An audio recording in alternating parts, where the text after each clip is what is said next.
Okay. We are live. Hopefully we stay that way.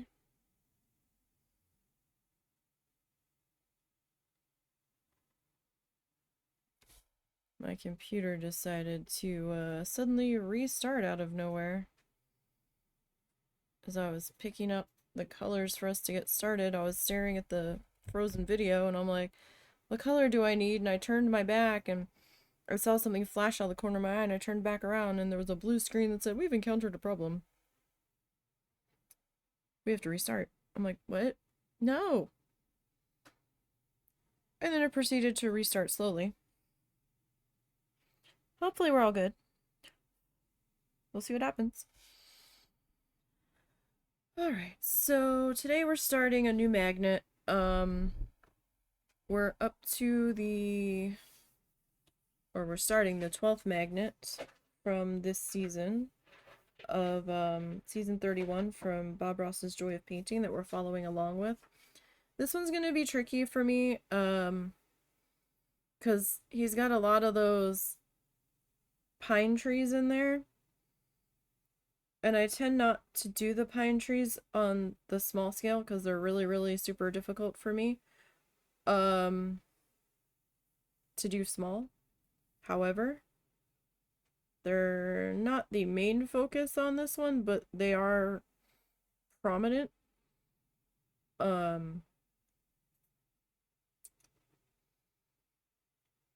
So I might have to try. I'm not sure yet.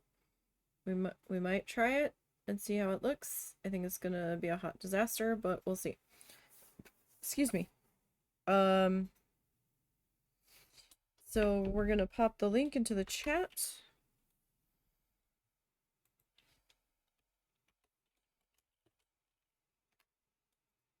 Okay, and we're gonna go ahead and pin that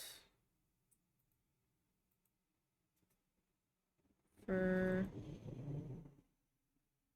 anybody that wants to go and see that. There's the link to the tutorial in full on his YouTube channel.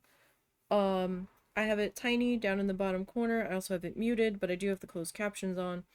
But if anybody wants to go see it full screen, there's the link to his tutorial. Again, it's season 31 and we are on episode 12. We're trucking right along on this season, making these smaller magnet guys. Ooh, forgot that was there. All right, so let me set my mat out of the way for just a minute. Let me get our pen here. So for the magnets, I have these 3" by 3" squares.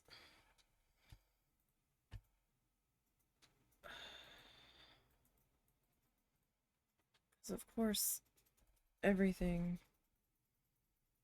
decided to reset on me. That's probably good enough. Do I need to move you up? Probably up. Maybe a little bit. Alright. Okay. We'll go with that. Just try and keep my head out of the shot. So this is my template. These drink stirrers are what we're going to make our frame out of. So when we finish our magnet, we're going to have a little framed guy. The needle felted piece will get slapped onto here. We'll make sure it fits. We'll trim up the edges. And then we'll make a little frame to slap on our guy here.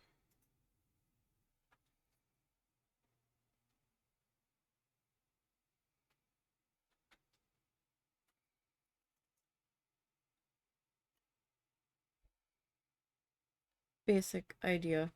So then we have a little tiny mini painting that we can magnetize the back of it, and then you can pop it on whatever indoor metal surface you wish, whether that be a fridge or your locker or whatever. Anything that's metal that it'll stick to. I've got metal support frames for my desk. It sticks to those. This is just some scrap, not really scrap, but it was some craft felt that I had picked up a while ago that turned out to not be the exact size I needed it to be. It was a bit off. So I had to get different felts for what I needed it for. So I've just been kind of slowly working through my backlog of this. Because it'll do for this, because what we need is smaller than the overall size of the piece.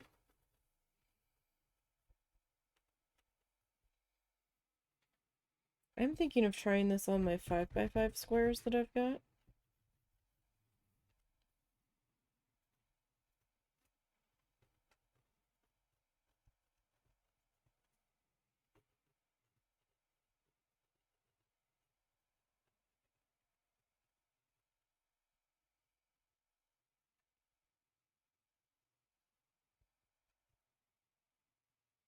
And then, like, we can do the little frame on it, maybe. And then I could do, like, a little piece of jute to hang it from, perhaps? I don't know. I'm not sold on that. We might just keep going with the magnets. But I feel like people are going to get bored of magnets after a while.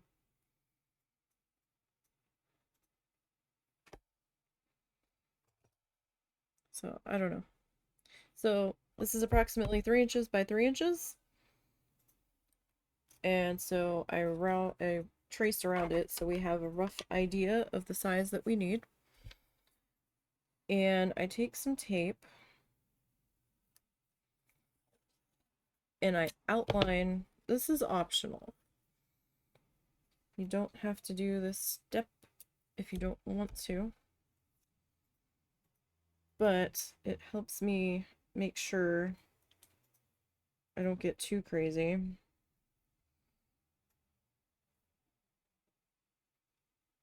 So I try to get it roughly on the tape or on the pen line, like just to the outside edge of it.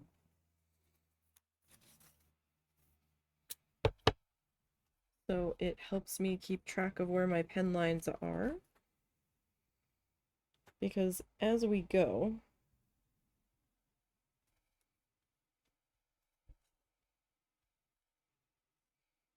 along, we can lose sight of those as we get the background in. And you know, when you're stabbing through the felt, the fibers will pull in sometimes, and you know, the size will change slightly just from, you know, how things work with this. So it just helps give me a little extra guideline. So this isn't ginormous and I have to cut off half of it. So, but if you don't think you need it, then you don't need it. Like I said, this part, completely optional.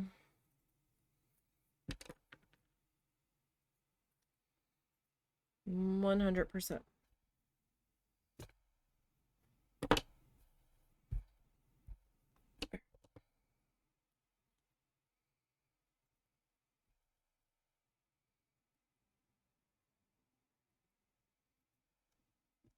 Okay. So now I'm gonna cut some extra fluff off of here. I had one little piece that I could have used today, but I just wasn't sure if it was a little too small and I was being a little too frugal with the cheap craft film. So I kind of was like, come on, girl. This extra piece is going to be a little too small.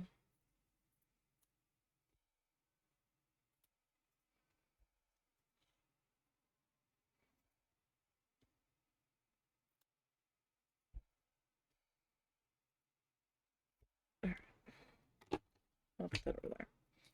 So this piece,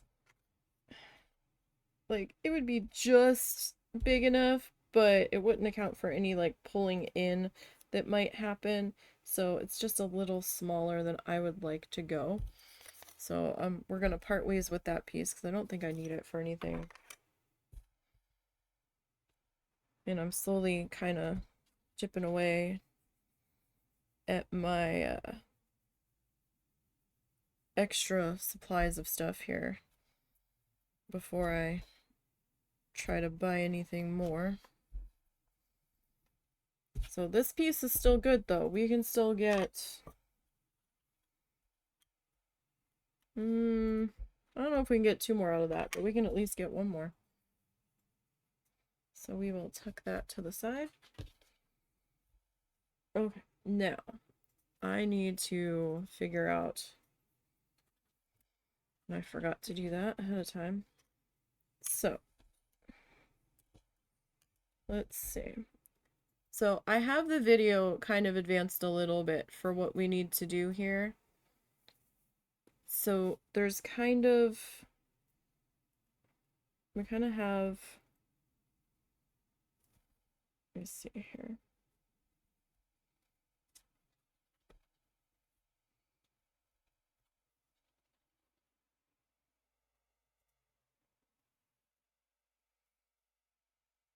So we kind of have, well, I guess we're better off using the stick. The stick's a little not straight, but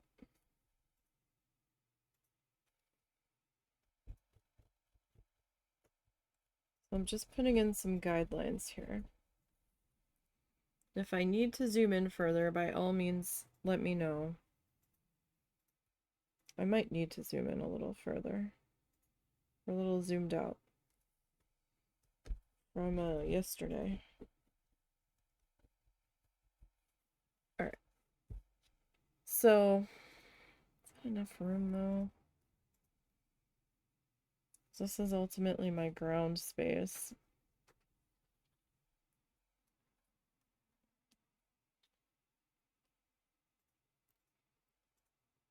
Don't know if that's quite enough room on the ground space, so I think maybe I'll come up just a little bit further.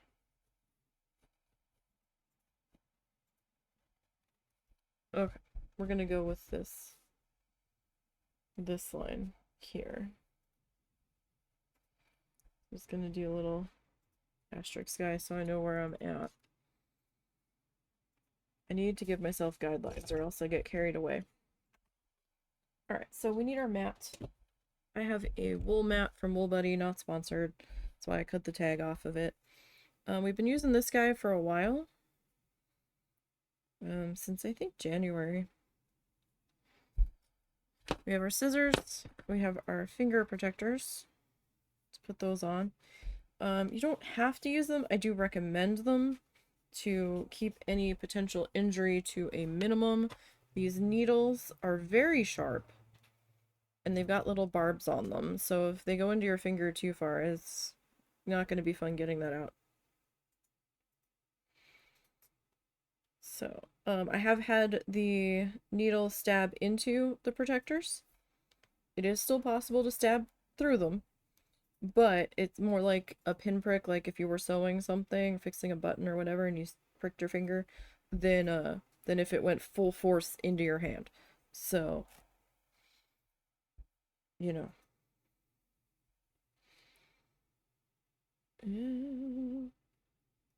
This way.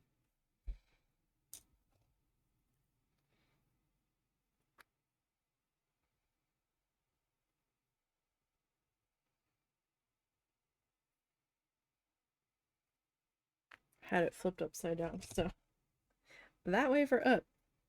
This is going to be our horizon, as I needed a bit of real estate at the bottom. I've got a little thing of water right here. Sometimes it helps to shape the fluff. Alright, so I did advance the video a little bit because I was trying to figure out what the heck I'm going to do for sky colors here. He took black and Prussian blue and was mixing them together. And then that shade mixed with the liquid white that was already on the canvas looked kind of like a gray. So, I was a little unsure of what to do because this is like my go-to wintry color, my denim. But that wasn't gonna quite work for what I wanted to do because I need that color later. So I was like, okay, well, it looks a little gray.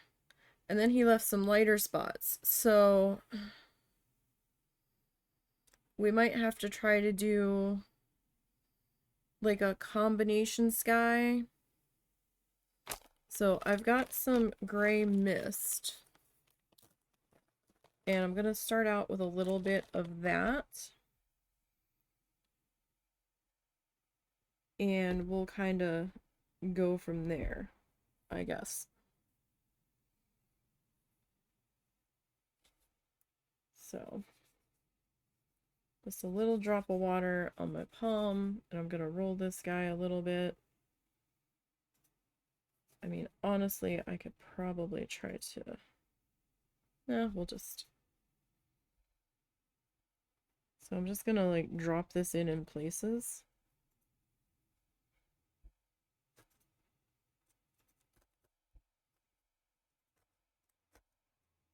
Because then I'm gonna come back with a slightly darker shade of gray. And see how things go from there.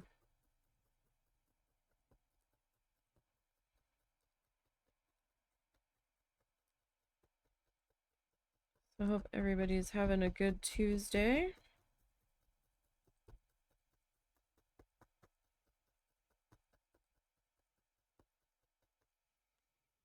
And all that fun stuff. Let's not have that pointed at the face. Alright. So this is going to take a little bit of fussing, as always, to try to get this right. I've not done a sky like this before exactly. So I don't know if it's going to quite blend like we really want it to. Just kind of have my finger in the middle there, just to kind of hold everything in place until I start to get it tacked in here. This is a very light gray. It might look a little, you know what, we are way too zoomed out. Let's see if we can zoom that in a little bit more. That's better. Okay. That's a little better. Okay.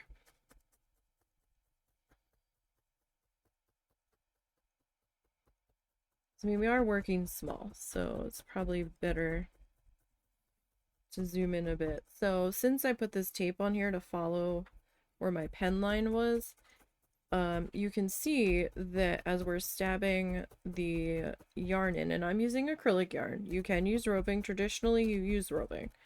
But my budget says F you to traditional. So, we're going with the acrylic yarn.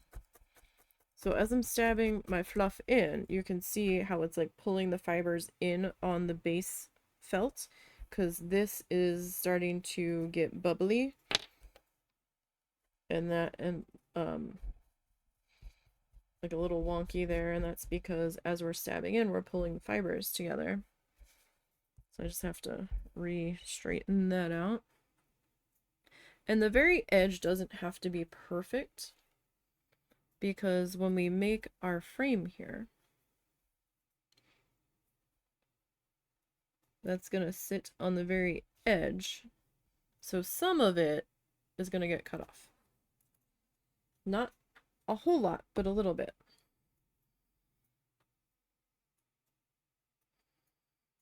Let's see, he doesn't have too much of these lighter bits on here. It's only kind of in a couple spots.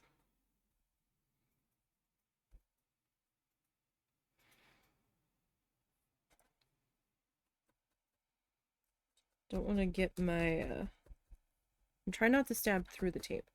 Don't want to get my unprotected finger in there too close.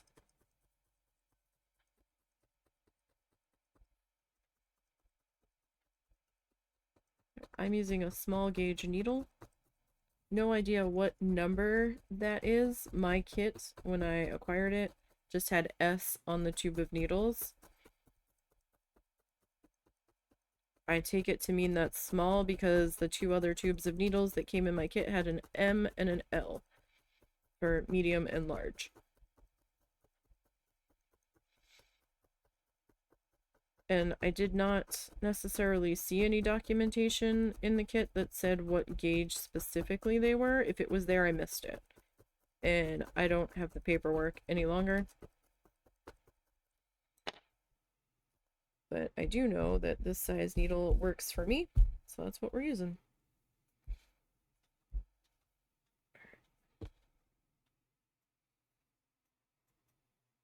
Now, you don't have to use water.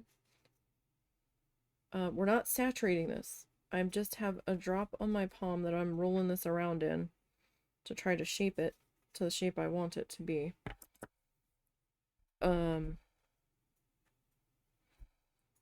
That's entirely optional.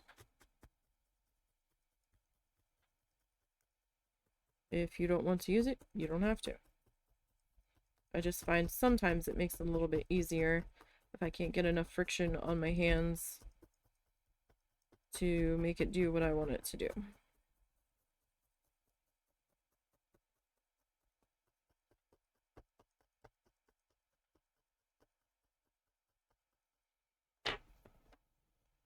Now you can use foam mats.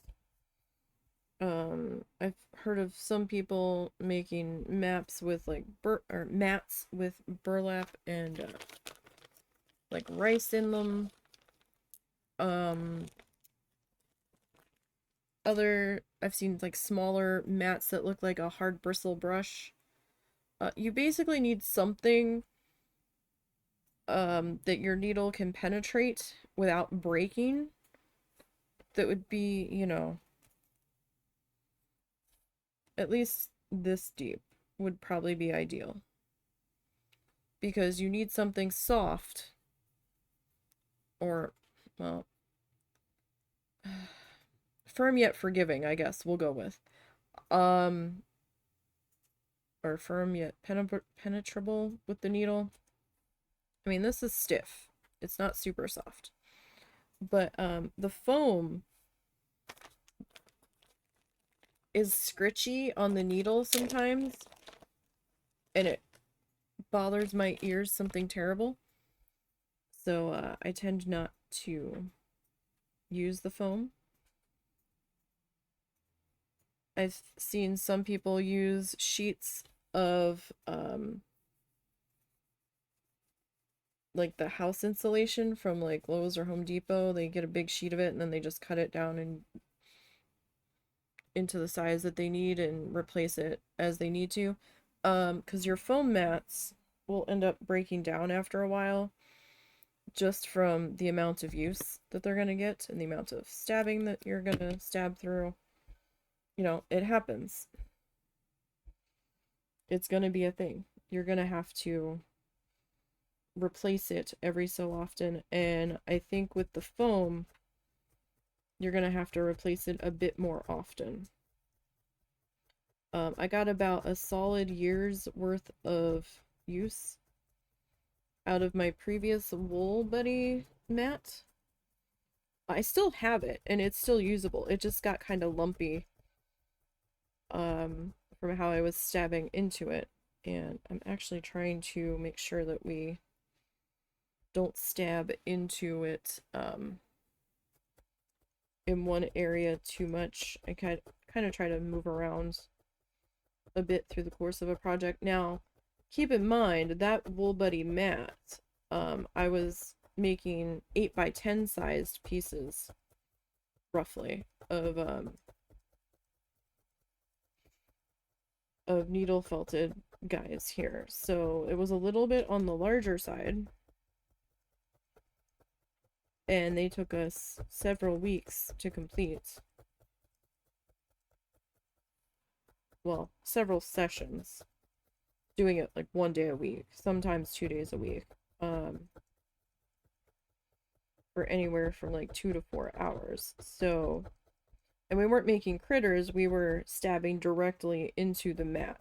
So if you are just making critter guys, little figurines and stuff, where you're not like directly stabbing into the mat constantly, you'll get a bit more use out of them.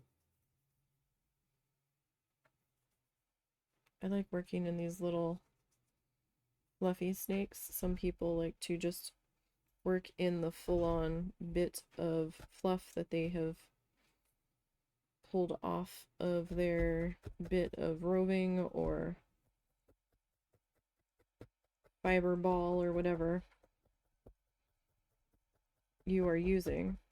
So like I said before, traditionally you're going to use roving. Some people are allergic to wool, so using wool roving is not an option for them. I'm using acrylic yarn.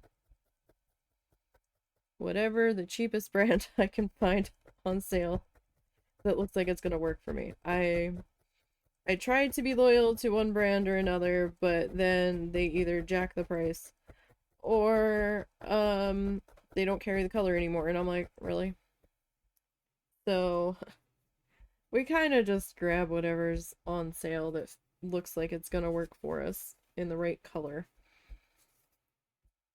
So I've got a mixture right now of acrylic yarn from Paintbox that I got from Lovecraft's website, and I've got some heck is that on my hand? Or I've got some acrylic yarn from Joanne's House Label Big Twist, and now they're going kaput, so I'm like, great, because of course. Now, I've not run out of any yarn yet in all the time that we've been doing these. I've added to my color library, if you will, my color supply. So that might be why I haven't run out of any one color yet. But working small will definitely stretch the yarn. I actually need to refill my yarn bags. I just haven't had the time. So unless I'm definitely about to run out of a color specifically, I've been kind of putting off refilling my bags because I'm in the middle of another large project that I'm working on that's taking up most of my time between that and trying to edit. Because I owe you guys a speed felt. I didn't speed felt these ones. I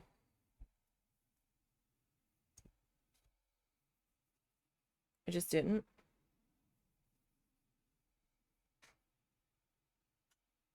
Because I am still trying to finish up the last speed felt from the 8x10s that I owe you guys. And these projects have taken like a total of maybe 9 hours-ish to complete. So I really didn't feel the need to speed felt them.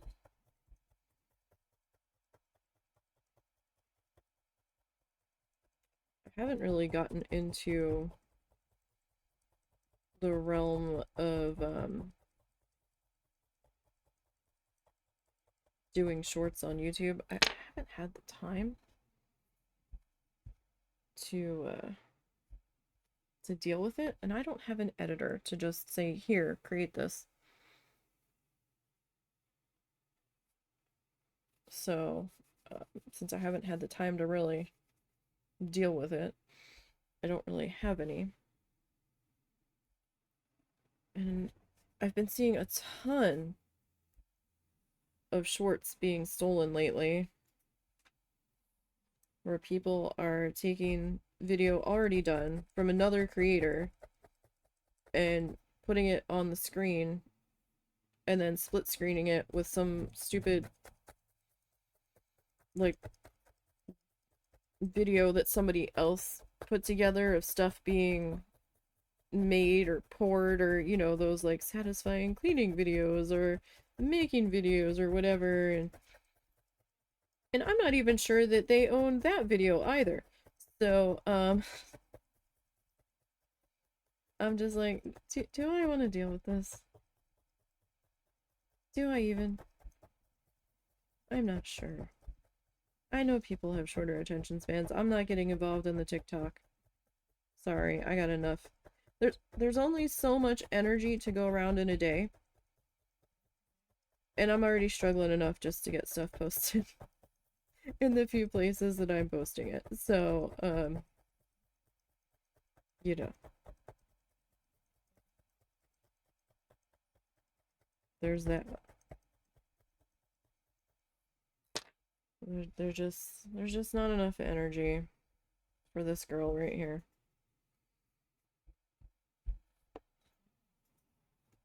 So we're just going in. Now this is our darker gray. This is elephant gray. Now to use the acrylic yarn, I think I kind of just dropped off in the middle of explaining that. I'm sorry if I did. It's like Union Station in my brain. We got trains leaving at all times, some at the same time, multiple tracks. It's a mess up there. If you're gonna go the acrylic yarn route, if that's gonna be a little bit more budget friendly for you. Sorry, I've got a thin spot here. I can see the blue. Mr. Ant, this is not your lane. This is not your stream. Sorry, buddy. I have a thin spot here and I want to get that covered up. I was gonna go with a gray color and then I was like, oh wait, that's gonna be a little dark for this. Let me go back to the blue color, and now I'm like, the blue is kind of being pissy about not being see-through today, so it's alright. It just means we have to take a little bit more time on the sky. It happens. Anyhow, so if you're gonna go the acrylic yarn route, it does require a little bit more prep than just buying the bags of the roving colors.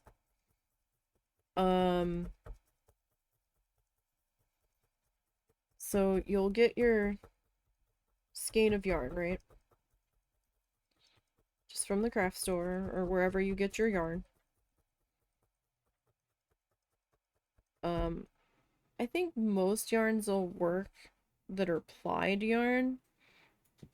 Like the sugar and cream isn't gonna work because that looks like it's gonna be stringy. You need something that's like fuzzy. So like Red Heart's fuzzy. But like I don't think Chanel's gonna work. And there's like some easy beginner crochet yarn and stuff that's like a little bit smooth. That's not gonna work. It almost looks like cording. You need like a traditional fluffy bit of yarn in order for it to work, because you're gonna cut some lengths that you can manage. I tend to go like maybe 5 to 6, and I tend to go short. Some people go longer. I like working on shorter bits because I hold mine. Some people put it over will lay it on top of a self-healing cutting mat. Some people use cardboard. I prefer to hold my lengths of yarn in my hand. And then you get a sticker brush, pet grooming brush. It has the little metal teeth in it. And then I hold it in one hand and then I brush it out. With the other, you want to start at the bottom, the loose end, and then slowly work your way up so it doesn't get knotted. And you'll pull any fluff that got caught up in the brush out, and you can use that. That's fine. And then you'll also have your little strands in your hand that are fluffed out. So you can use all of that. And then I store mine in some plastic bags. Keep it clean, keep it dust free, debris free, all of that.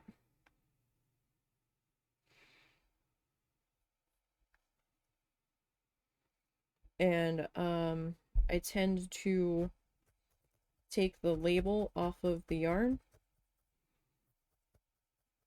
and if the name of the yarn is easily readable, I will leave it on there. Sometimes when I order it, it just has the color number, not the name. So I will go back and look at my order and write out the color name on there. But now I've been finding some of my colors are close. Some are kind of close and hard to tell apart. So I'm like, oh crap, what shade are you? So I've been trying to play guess what shade you are. So I probably should have kept the label with the yarn and then just did a little separate like index card or something and tucked it in the bag. Lesson learned for the next time I get yarn. Well, we hope it's a lesson learned for the next time I get yarn. But I don't think I'm going to need any yarn for a little while.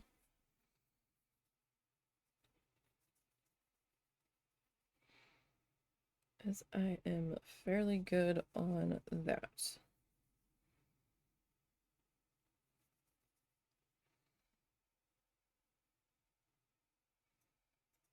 Okay. So some areas where I can see the blue poking through that I don't want it to be poking through,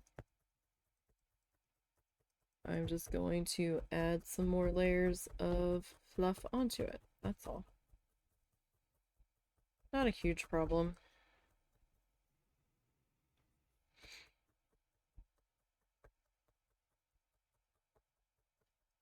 Not really.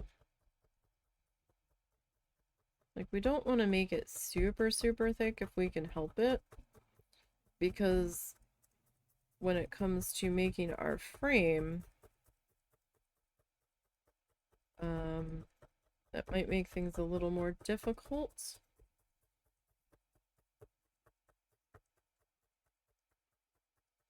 Because these are only so tall, and I like box it in on the side so you don't see the edge of the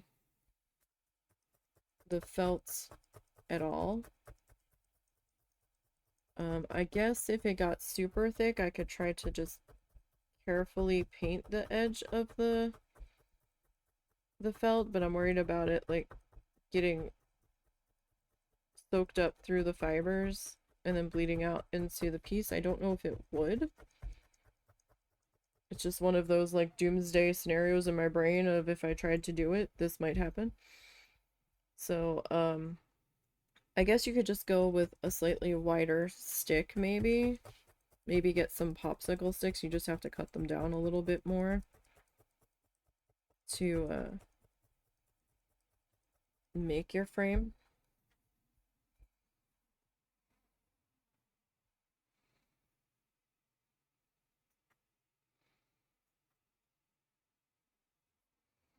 So I'm just getting like a drop on the end of my finger, and then I'm kind of like shaking off the extra over the cup. Like I said, we don't need much. We just need enough. to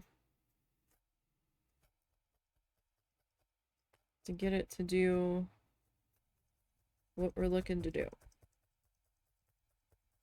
Just to get it shaped how we want it shaped. And if you don't want to do the shaping part, that's fine. Just lay your fluff down then.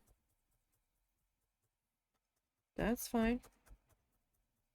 I'm not gonna be mad. You do it however it's best gonna work for you.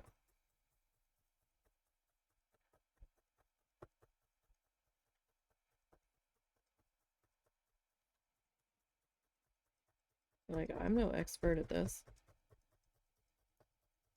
I'm still learning stuff.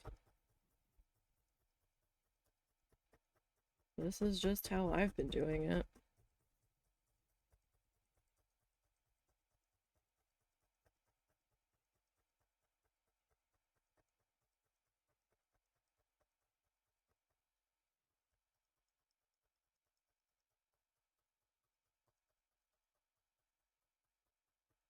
Do keep in mind if you're doing something that starts on the edge, and you are doing the front frame laying on top of it, make sure that you are coming in far enough off of the edge to compensate for the frame potentially covering something up. So just make sure you make it wide enough if you want it to be visible and you're worried about the frame cutting it off. So I've been sitting that sideways just a little bit.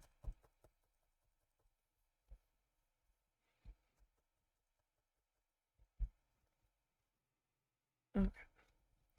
So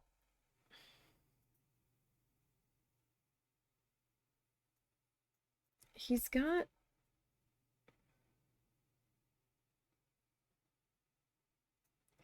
like pink on the horizon that kind of filters up into this.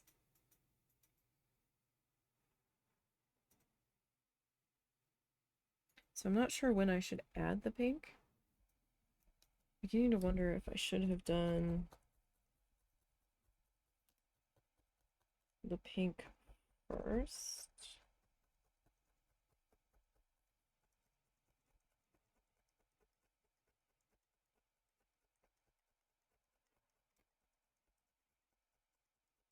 If you come at it at an angle,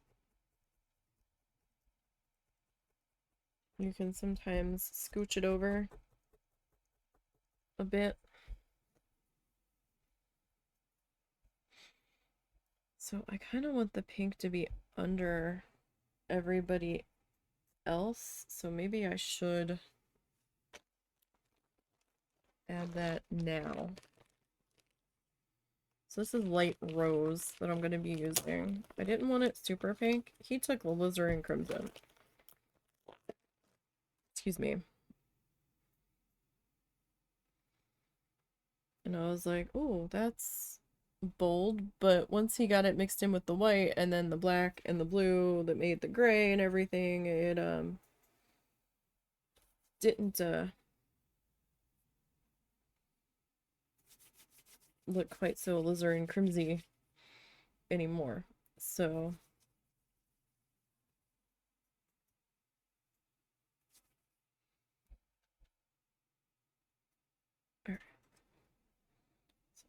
I'm gonna try to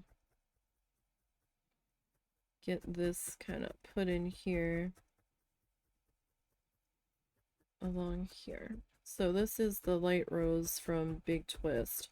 I've seen people say that the Loops and Threads Classic from Michaels is a good substitute for Big Twist value. I don't think the colors are the same, but consistency-wise, it might be similar. For what we're doing, it doesn't really matter all that much because it's gonna get stabbed in here, right? So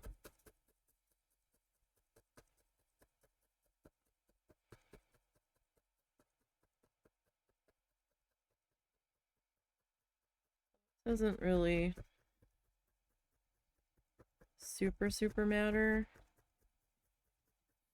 Because once you start stabbing it in, it'll do its thing. Now, the paint box I'm using is their Simply Chunky line. Their skeins of yarn were kind of on the smaller side. So, I just went with their Simply Chunky because they had a good color selection. And I was like, oh, it's thicker, right? So I might be able to get more fuzz off of it for what we're doing to kind of stretch the yarn budget. I'm not sure if that really worked in practice. In theory, it sounded good in my brain. I've gotten decent mileage out of that yarn though, so it might have worked to a degree. There's only one color, I think, on that one that I'm gonna be out of. Oh, I can't really say soon-ish. If I use more of it, I probably will be. Like, I still have a little bit of the skein left. Sorry, my hair's falling out like crazy.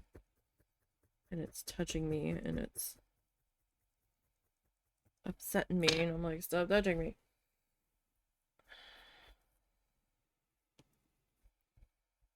I like to flip this over and brush my yarn down. Just find it helps things behave a bit more on the front side.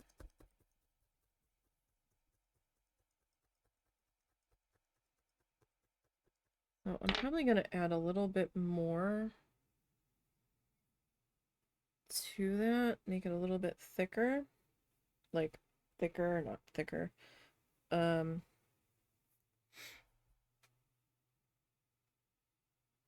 it, I keep losing my water drops. This is another reason why I'm trying to, like, flick off the extra that's about to fall off. Anyhow. So I can see a little bit of our blue base through that.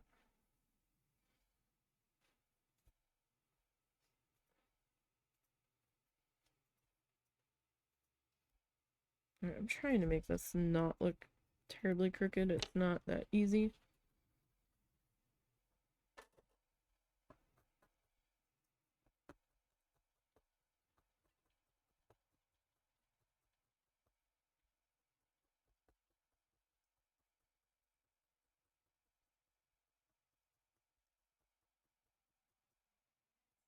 As easy as it looks sometimes. And my mat's not exactly like super straight either.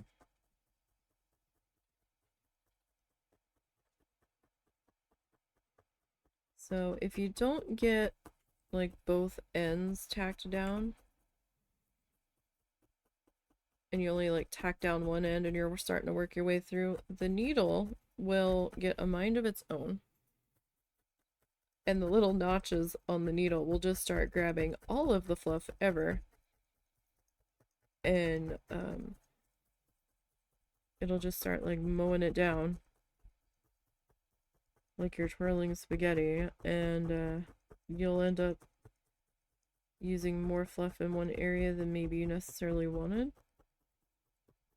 So I try to either leave my finger resting, no pressure, just like normal hand resting on the tail that I'm not stabbing through at the moment, or I will try to tack down both ends to at least slow down how much the area the needle is stabbing through is pulling that fluff in, like how quickly.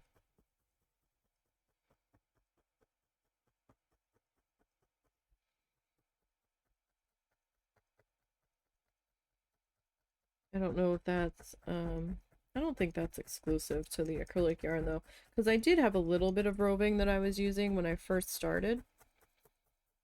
I will say the roving makes me feel, like, the texture of it makes me itchy.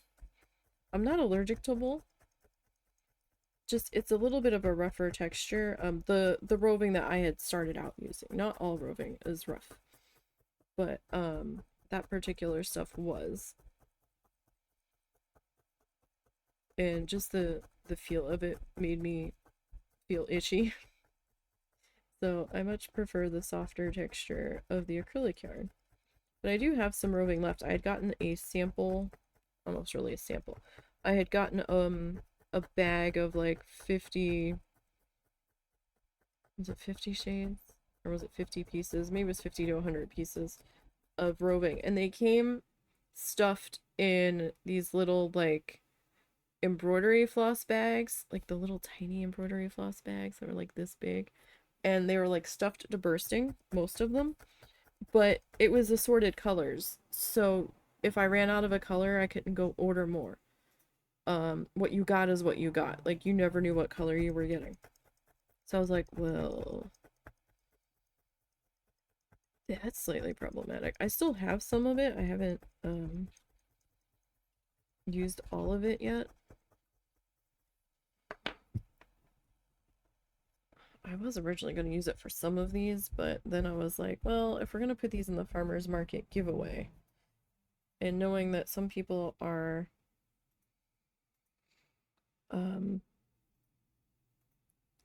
allergic to wool, maybe we're better off just sticking with the acrylic yarn here. But I also found that the roving didn't come in as many colors as I wanted it. So I was like, well, that's problematic for me. Or at least the places that I was searching for roving. And it was a little expensive. It was like $5.99 a bag in some places, unless I just wasn't looking in the right places. You know, possible. But I could have gotten, sorry, my allergies, my nose is itching, my eyes are itching. I could have gotten like a huge box of it for like $30. But then I would have had to dye the roving to the color I needed. And I'm like, well, I don't know how much I need. And then that's going to need space to dry. And then I'm going to have to buy the dye. Right? And then I'm like, this is more money than if I just bought the freaking yarn. So, that's what I did. I bought the freaking yarn. Yeah, it's a little time consuming when I have to do the prep on the yarn before I can straight up use it. But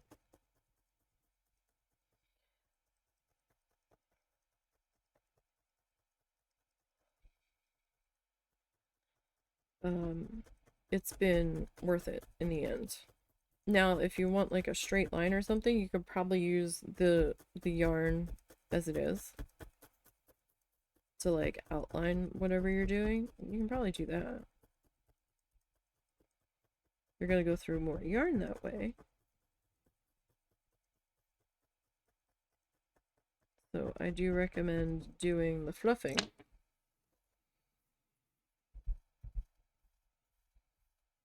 You might be able to fluff it hand carding it too, but I don't have any hand cards, so I haven't been able to test that for you.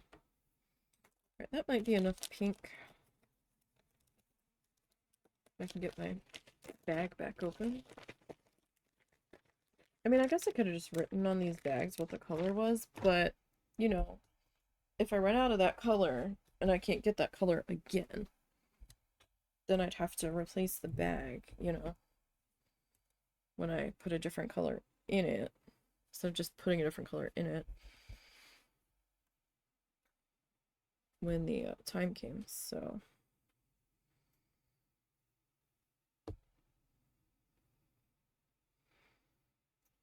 Of course, I could have always, like, gotten some index cards and cut a little tiny length of the skein and taped it to that, but then the fuzz would get... I don't know. Maybe glued it to the card, made sure it was dry before dropping it in the bag.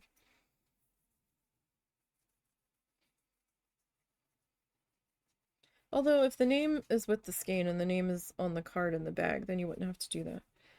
But yeah, I'll figure out a better keeping track method eventually.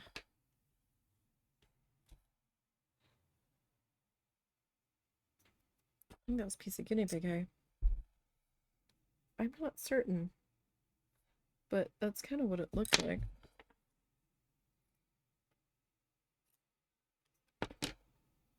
If something's not quite the right length for you, you can trim it. It's fine. I used to be so nervous about, like, can I cut this? Yeah, you can cut it. It's fine. Like, the fluff police aren't gonna show up and be like, how dare you cut that piece of fluff? It's fine.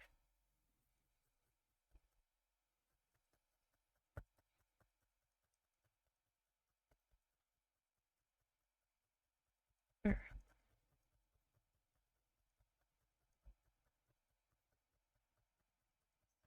I don't want to eat up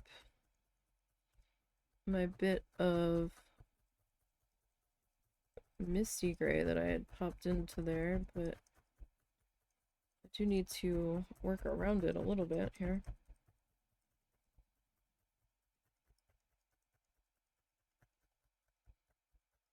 So this one I'm probably just going to be working a little bit slower on because the sky is a little fussy. And we're not like on a set time limit with this, you know, work it till you're happy with it. Basically. Like, it's gonna end up coming down to personal preference here, essentially.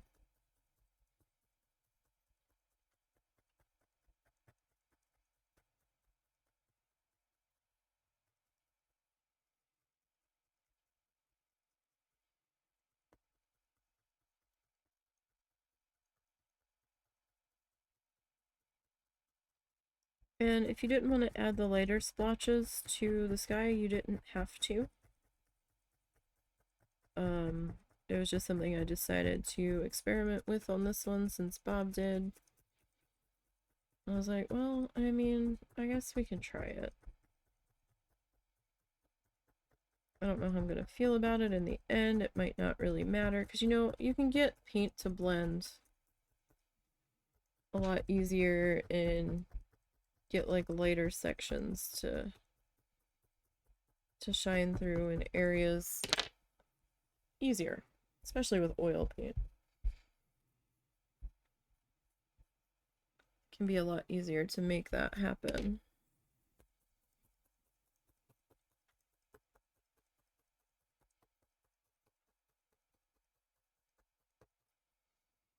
That's just the way it is.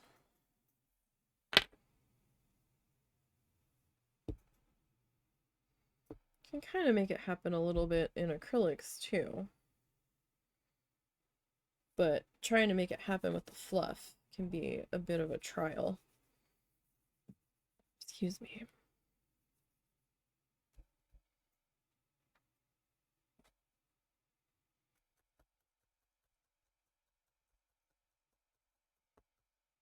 See, like, if you don't, it'll just, like, eat it all up, right? It's like the Cookie Monster being unrestrained in the bakery.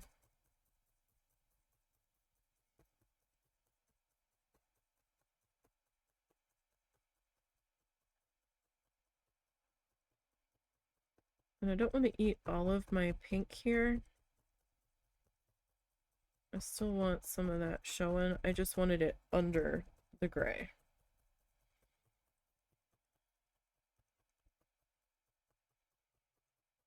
Still have some of our blue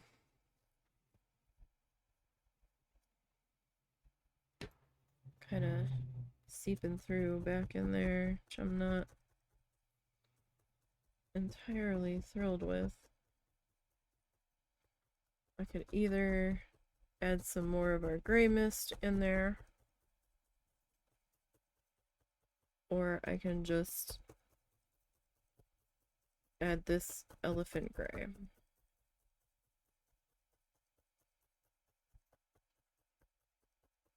Now if I add the gray mist, it'll be on top of this, and I mean, it might be okay. I'm just worried I'm gonna end up eating it, you know? Like, it's not gonna be there at all.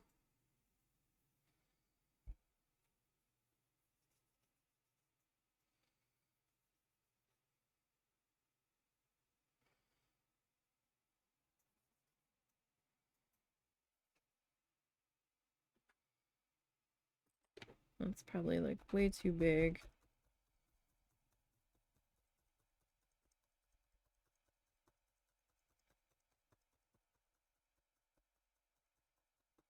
I can always come back over top with a little bit more of the darker gray if I feel like we really need it.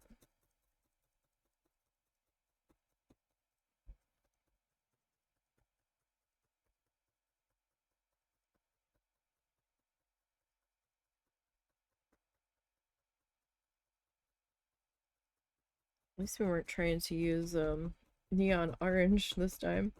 I've done that before. I was like, oh, this is the color we have this week, and it was like a black canvas that he was doing, so I was like, right. Like, I don't know how this is gonna go.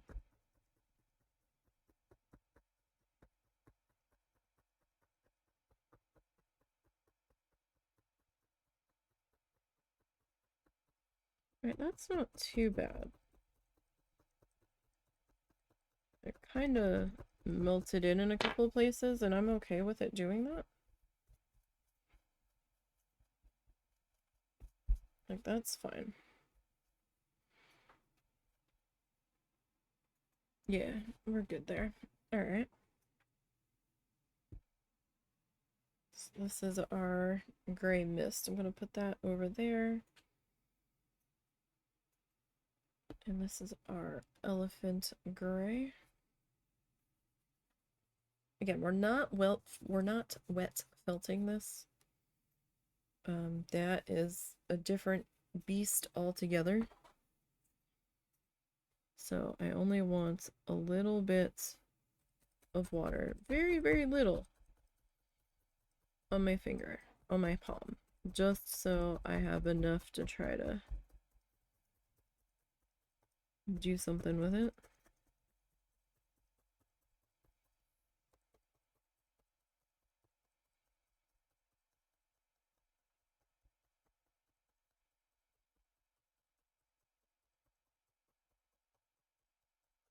Kind of went in a different direction than I was expecting that bit of fluff to go, but that's okay.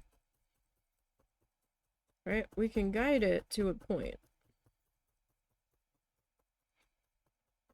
But then it's gonna kind of want to do its own thing. And that's fine. To a degree. You know, as long as it's doing something within a realm that you can still work with it.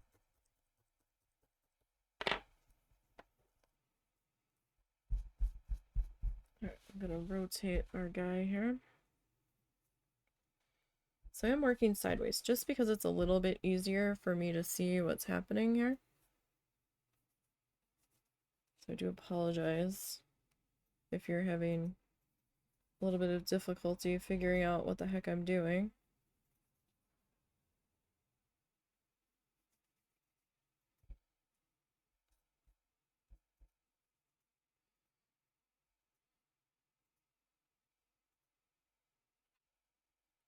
Okay.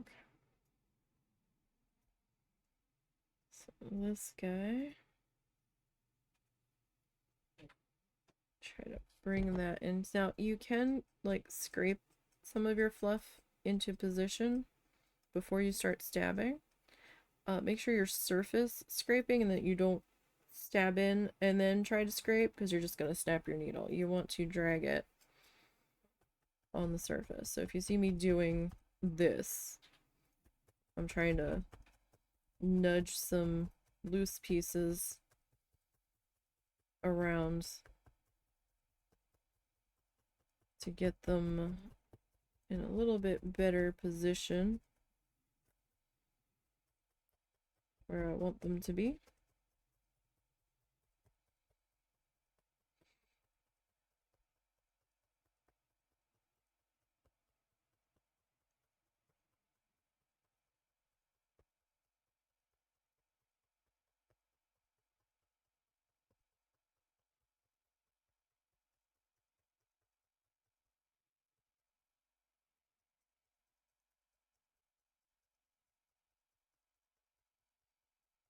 So the speed felt I'm currently working on is the last 8x10 one that we did last year. I've only gotten through 3 of the 16. Oh, hold on one second.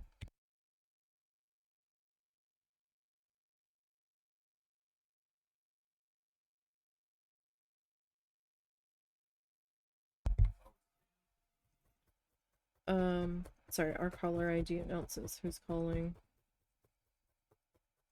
So I try to mute when we've got a phone call coming in. What was I saying?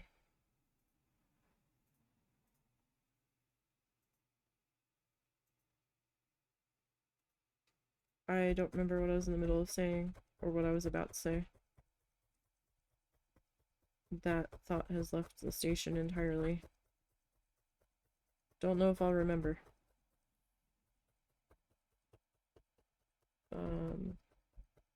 Oh, so, I'm working on that last speed felt, and there was 16 live streams that we did on that one.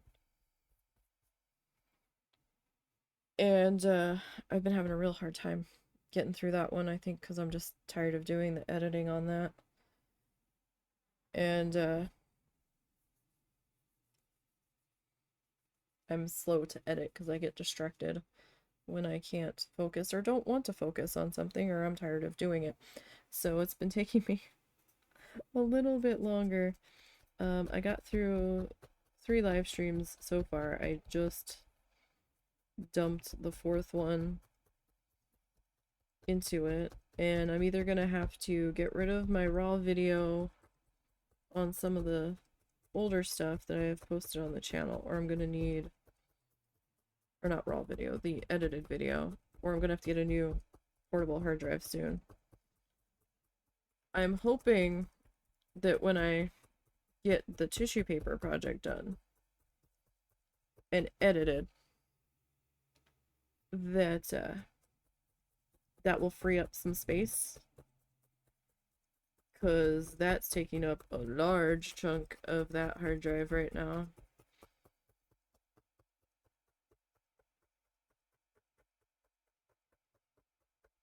I freed up a little bit,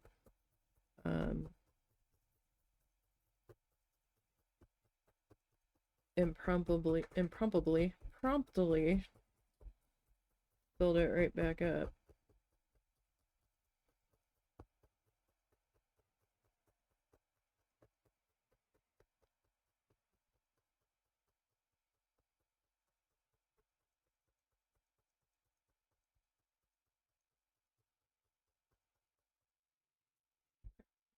Carefully peel that guy up. If it doesn't want to peel up in one direction, try peeling it up in the other, like easily. Because if you start fighting with it, you might distort your mat or your piece a little bit. And one thing that I was never told, at least with working with one of these mats, to pick your piece up every so often. Probably the more frequently, the better. At least if you're working with a fabric mat, because it likes to attach itself to the fabric mats. I have found through doing this.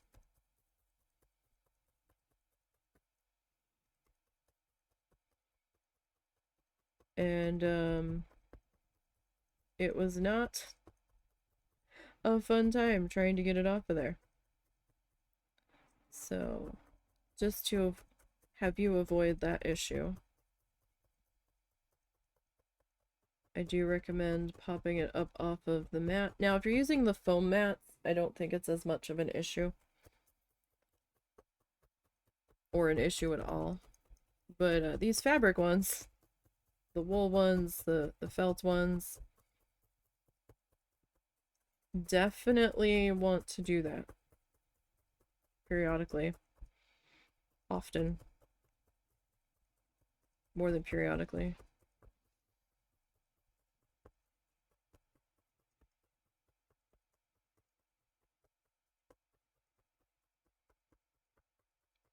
Alrighty.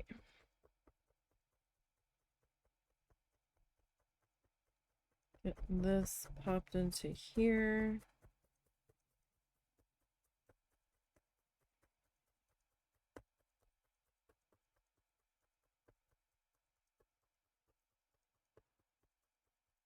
I think the sun was trying to come out today for like the first time in days.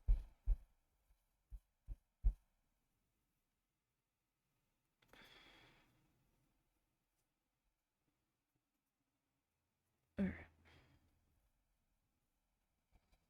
Just trying to see if I see any sections where the blue is trying to take center stage on me here that we've stabbed into so far.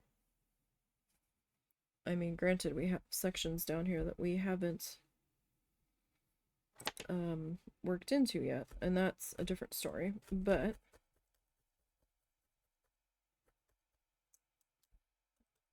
I don't want to be through the tape. That's going to be problematic for when it comes time to take the tape off.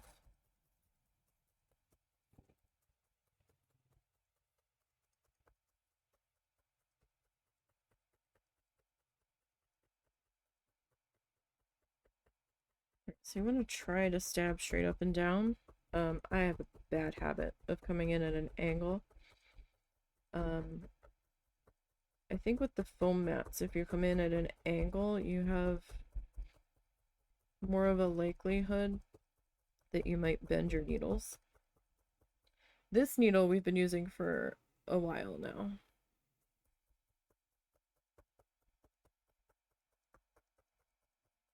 I'm not sure how often you're really supposed to switch them. I tend to only switch them when they snap.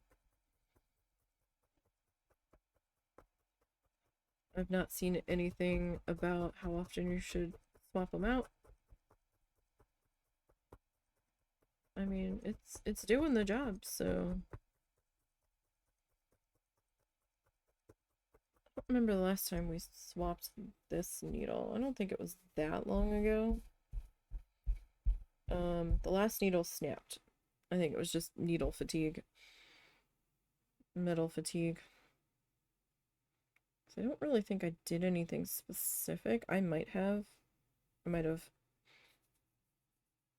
fucked up and moved it away I wasn't supposed to. Possible.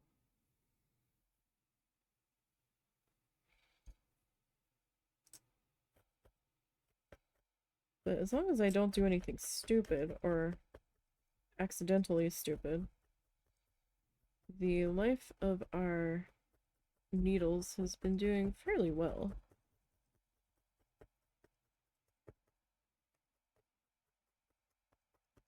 I will say that. I have not had to order more needles yet. I think they're on the wish list that we have for Amazon.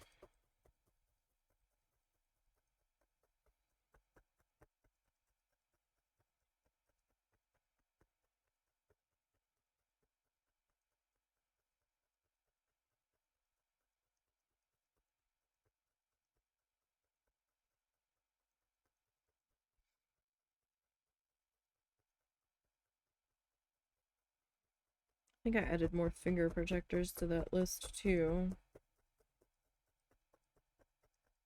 It's like, that's another thing I'm not sure how often you're supposed to replace them. I mean, ours have some wear. They do. Right. I don't know if I'm done with that yet.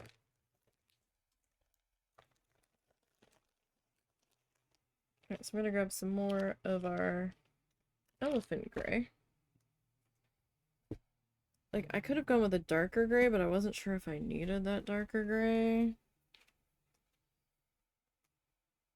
for something else. I'm not done with the misty gray. He adds like a weird mist around the bottom of these pine trees that he puts in. But the thing of it is that it just kind of looks like a mess of blue around the bottom. That kind of is the same color of the trees. So I don't know how I'm gonna handle that yet.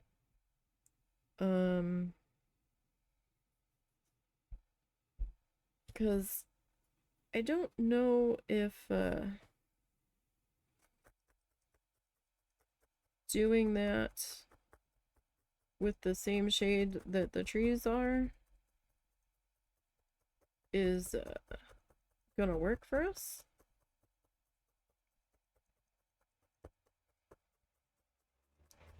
So,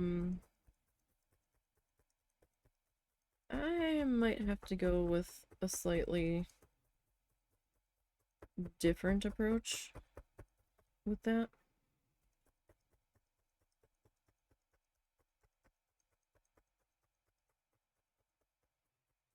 We'll have to see when we get there what I decide to do.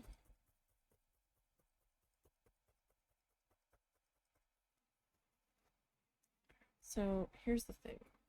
Do I want to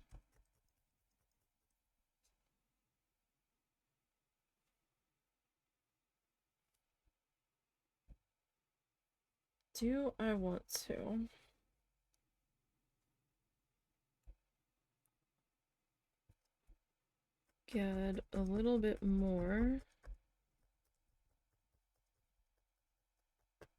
of my elephant or my gray mist up in here, and then just kind of figure it out? Or do I want to like eat some of this gray?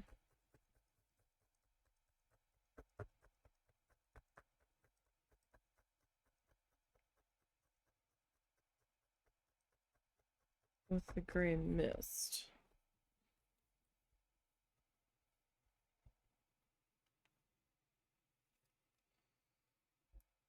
So let's see here.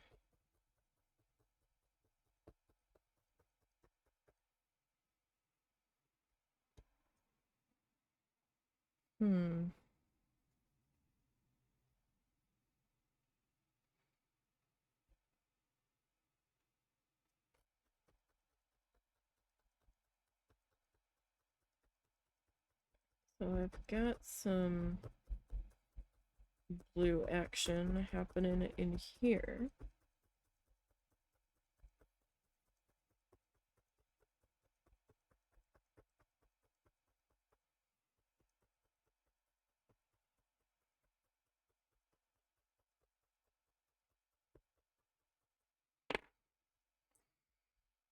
Okay. So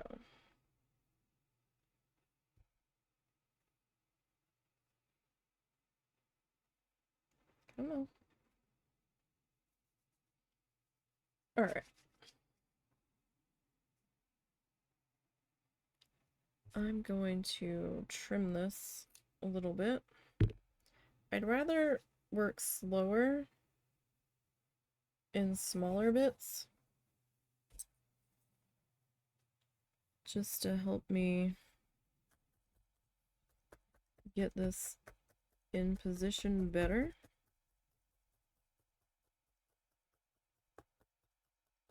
Now, if we just done the straight sky, we could have just did like the straight gray, like the darker gray, and then come back in on top of it and added some lighter splotches. But I really didn't want them to be like specifically clouds. I kind of want it like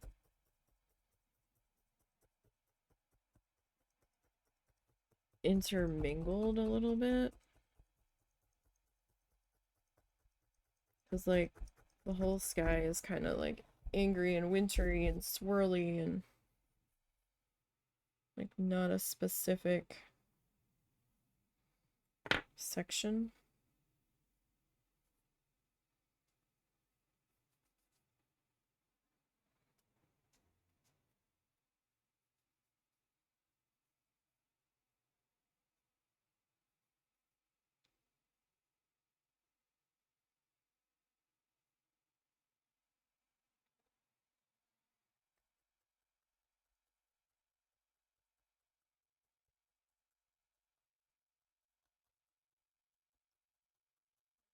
Gonna need to, don't really need to, but I want to beef up this bit of the lighter gray.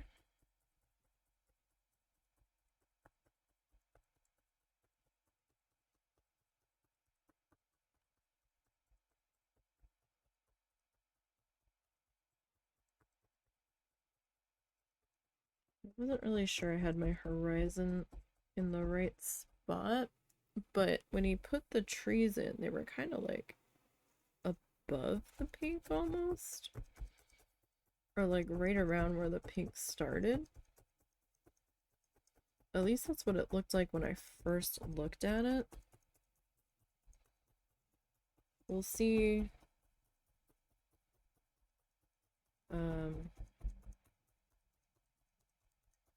how that pans out here as we go a bit further.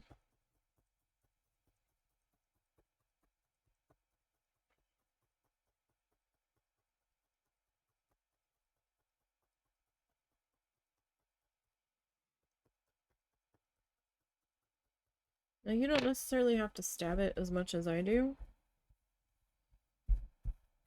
I like to make sure my stuff is pretty well attached. It's just more or less a personal preference.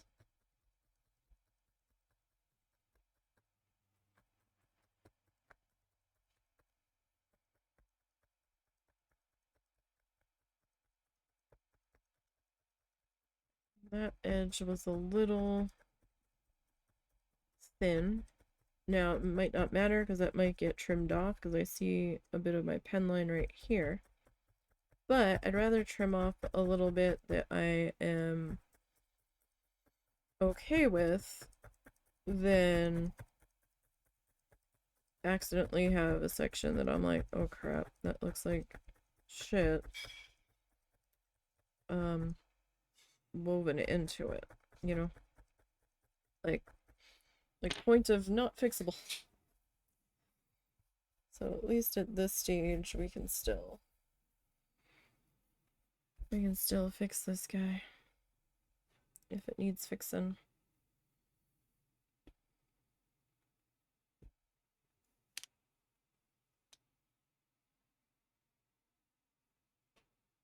Hope everybody's having a good day. It's not chilly. It's 64. It says it's cloudy out.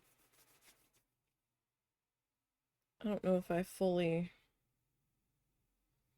trust the temperature that Windows 11 is telling me. So it's in the 60s in our area.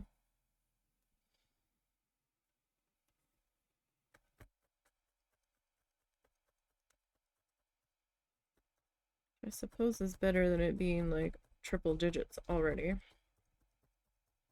I'm not quite ready for that. Not here at least. At least we got some rain though. We've needed the rain. We're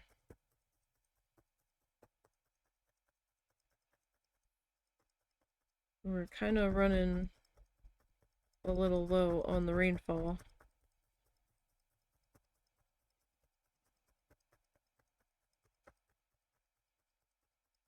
So I feel like we did definitely need it. I'm kind of sad that we didn't get the elephant ears planted this year, because they would have been loving this rain.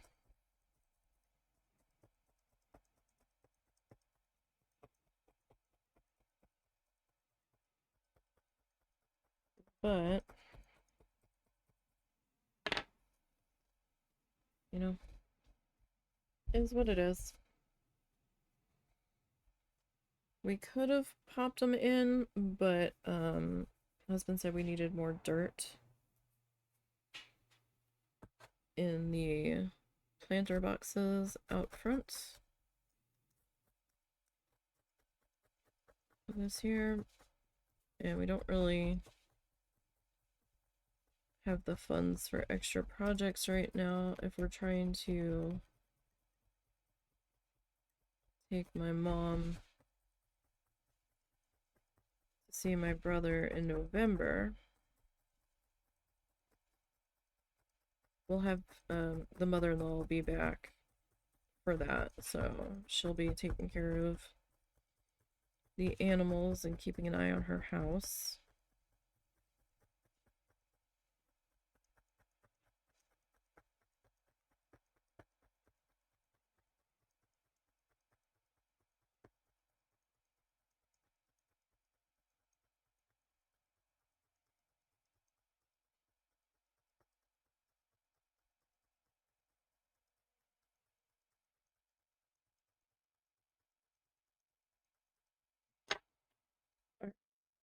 So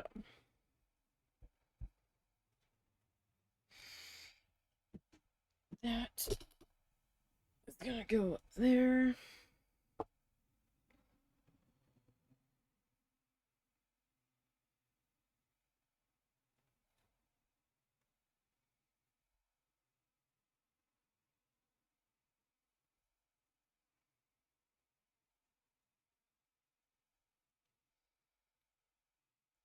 And then this guy, need to kind of position him up into here.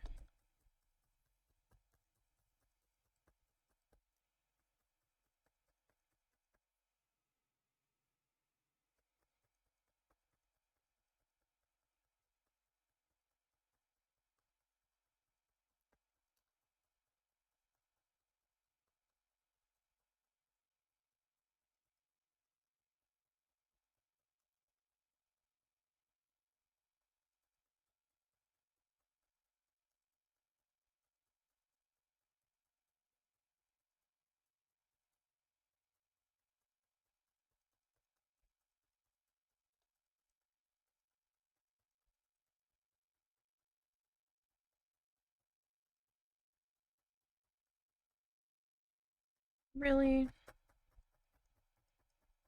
Really? You must be a new account because Moobot smacked you down. What did you do to get in Moobot's bad faith?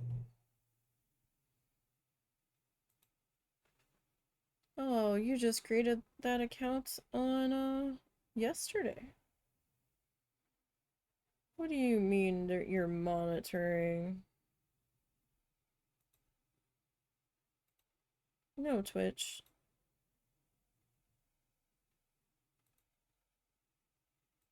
How many times does this have to get reported?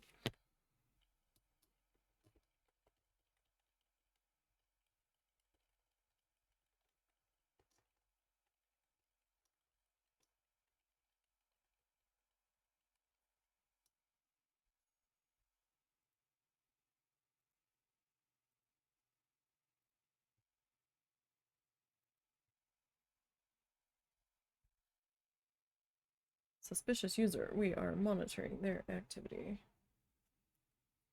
Right. No, okay. Well, you can monitor their activity in a different channel, not mine. Okay.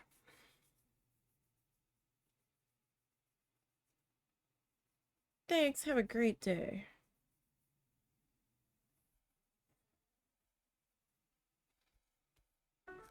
It's becoming tradition now. At least one a stream. At least. You're giving me a view though, right? As long as it counted as a view when you popped in to do your message. Right? So the last episode we have of Bear and Breakfast on the YouTube channel went up last night. And we've completed as much of the content that was available for Bear and Breakfast. If they add more later, we can go back and take a look at the new stuff.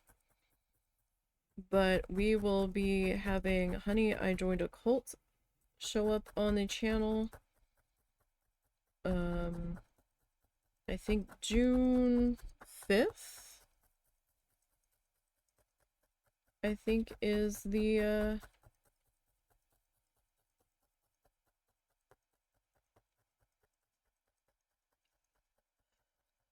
date that is going live. Excuse me.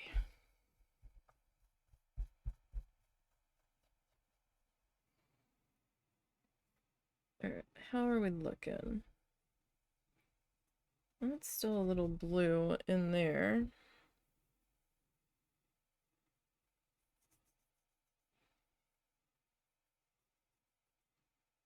So let's add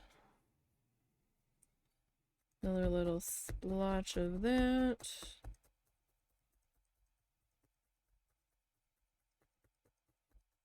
On in there.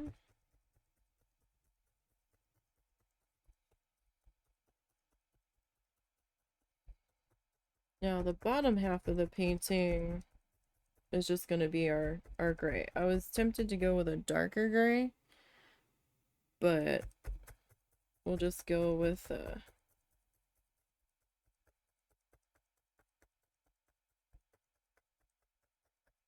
same gray from the sky here.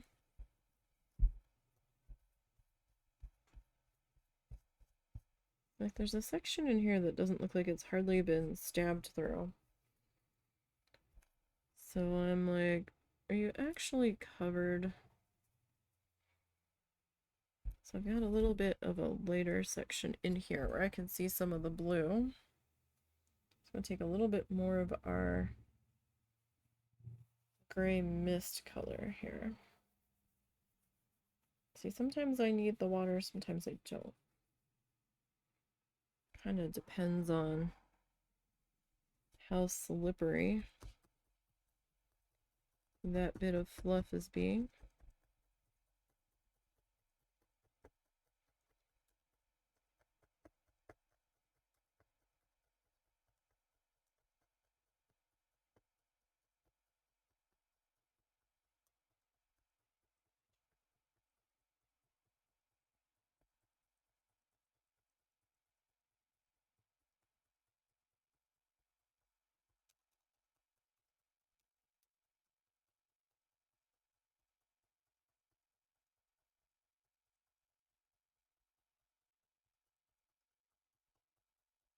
This might be the last bit I need to add up here, maybe.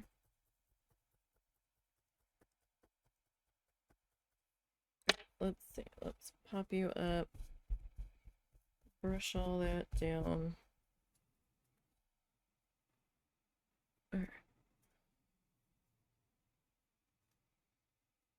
That should be okay. It looks kind of like clouds though, which I wasn't really wanting, but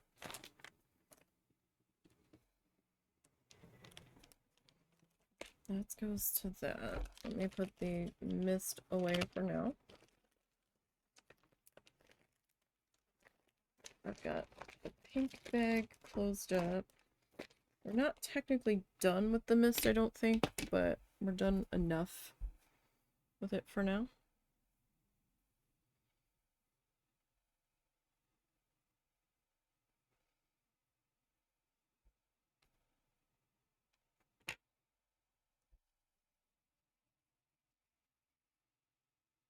Alright.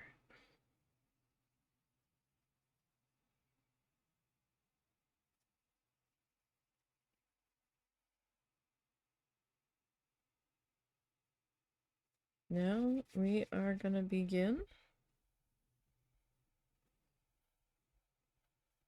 Some extra fuzz here.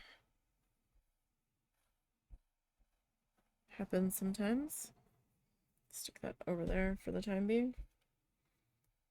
Okay. So let's start to get this guy stabbed in here. I did end up washing my palette from yesterday.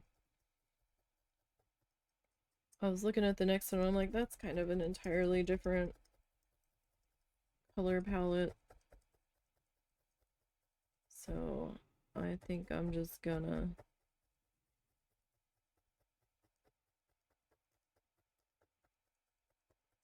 just rinse it off real quick and just be done with it, because I didn't have that much extra on the palette that I didn't get through. I'd like to get some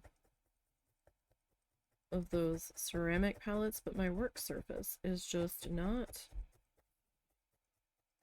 big enough.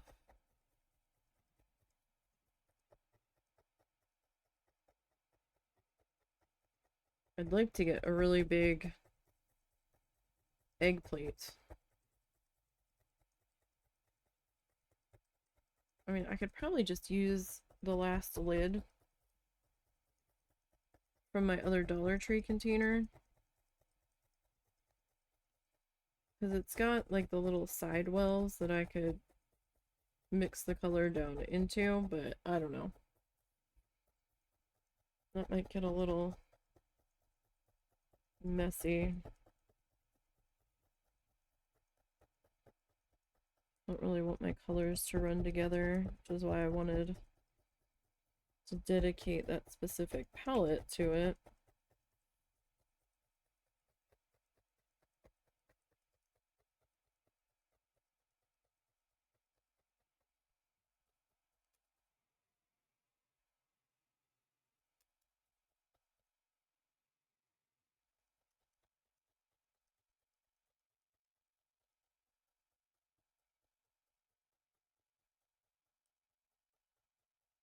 Excited for Planet Zoo tomorrow. Get back into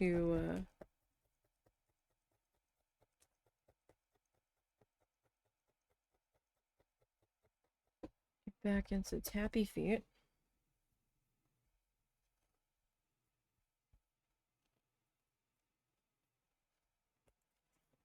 This one, man. Come on. There we go. Want to be as gentle as you can when removing it.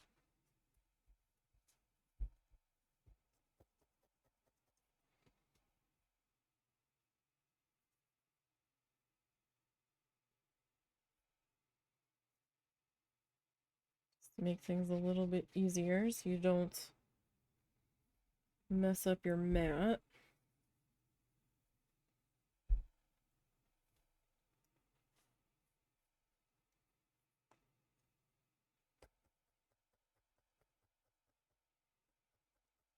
I could have started up here and worked my way down. I just chose to start at the bottom to work my way up, that's all. No real big deal there. It's just what I chose to do this time.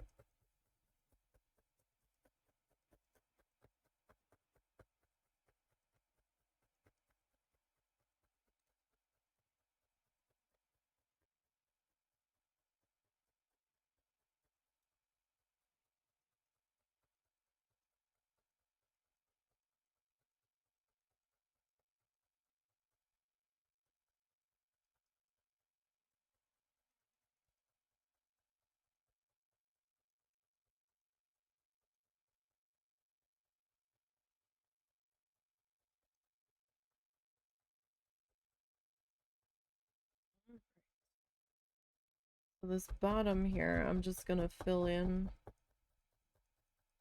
with our elephant gray here.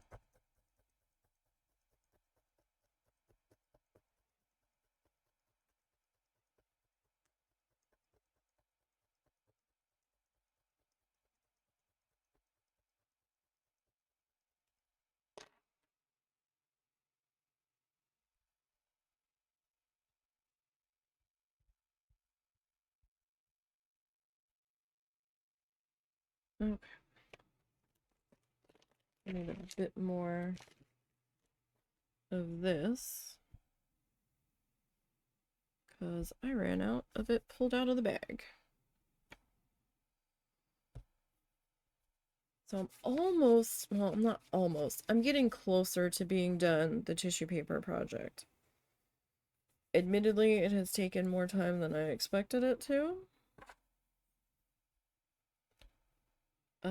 I kind of thought I would have been done by now. Surprise, I'm not. I'm not sure I have enough paper prepped for the section I'm going to be starting this week, or I'm hoping to start this week. I don't know.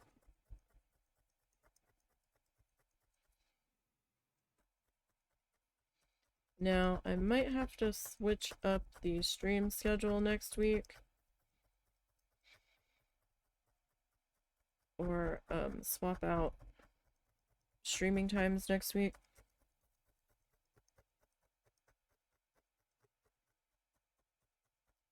Because we might need to go run errands next Tuesday.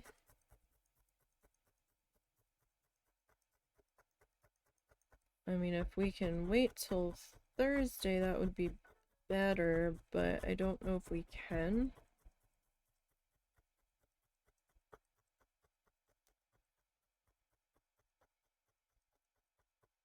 And my brain feels better when I don't have things hanging over it that I need to do.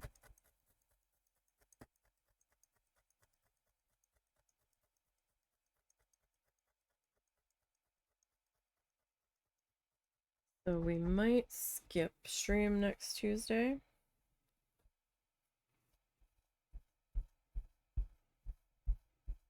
And then that'll just put us back a week finishing this guy. And it's fine. Oh, then I'm gonna have to... That might not be fine.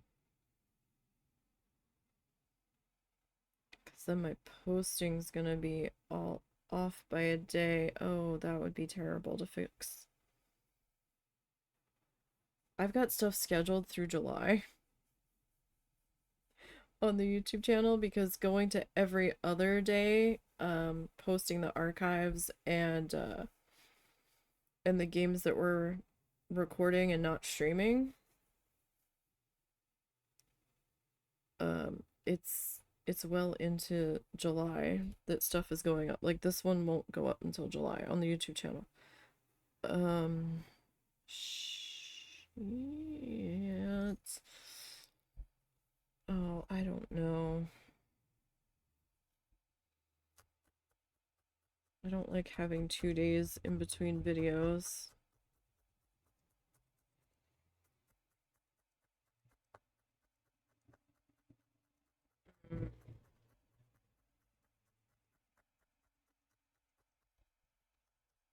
That or I do a makeup stream on Thursday.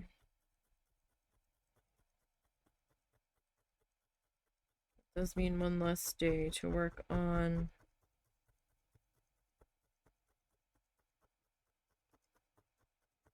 the tissue paper project. Oh gosh.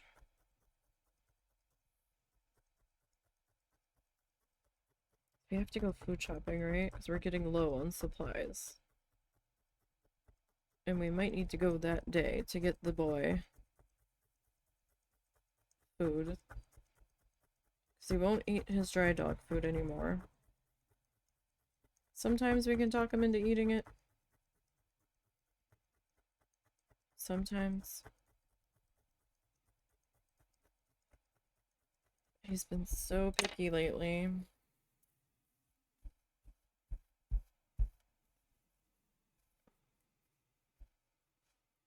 And we think there's a few things going on with him, so we're trying to keep him happy.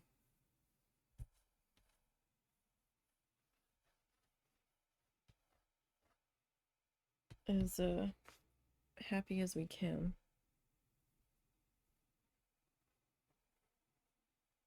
We might be able to use this whole section here.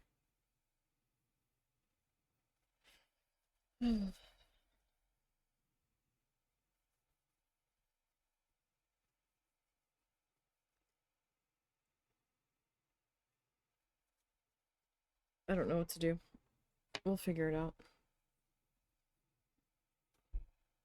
I might just have to accept that I'm gonna have 2 days without a video on the YouTube channel and just accept it.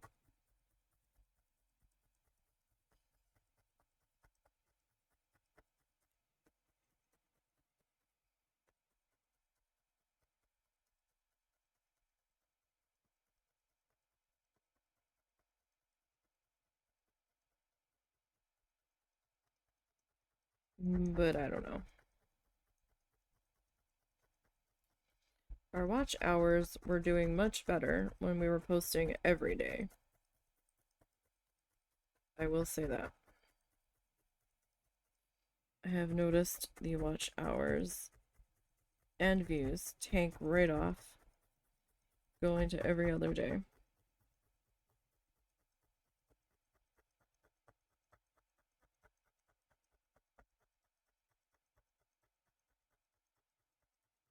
But then I'll get some videos that just kind of take off on me out of nowhere, and I'm like, but why? Why did you get so many views? I don't understand. Alright.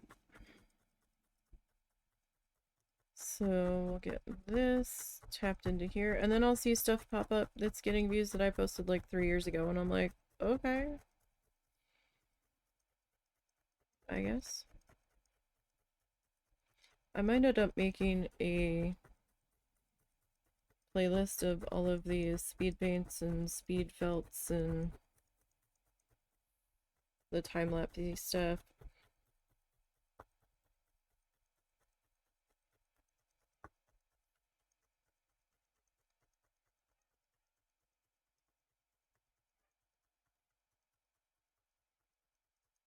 But again, that's gonna end up happening when I get time to fuss with it. Which hopefully soon. I'm starting the rocks on the tissue paper project, so I'm gonna be down at the bottom, and then I have the palm trees. I've just started prep on the color for the palm tree trunks.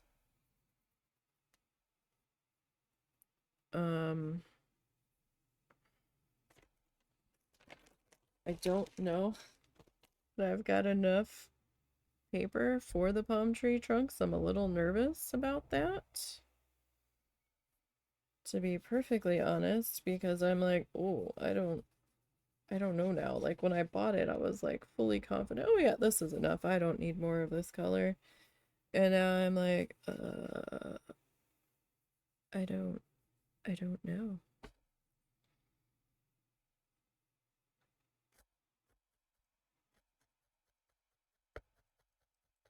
I might run into a situation where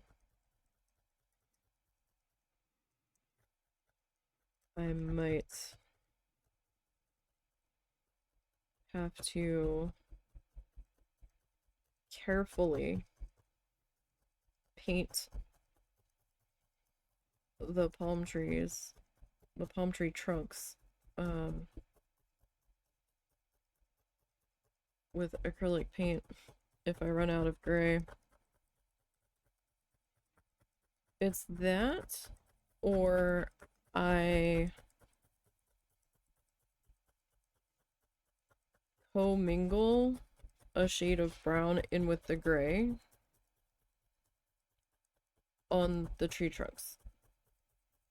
That is possible, because I've got a ton of brown.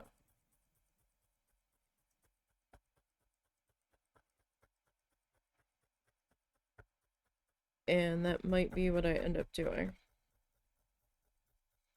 Just to ensure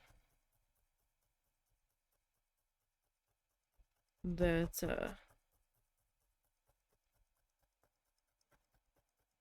we have more than enough.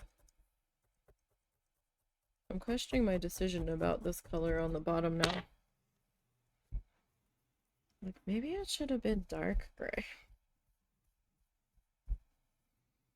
Girl, this is the gray that you went with. It'll be fine. Yeah, but no. It'll be okay. I'm probably gonna have to add some more patches of color on here as we go.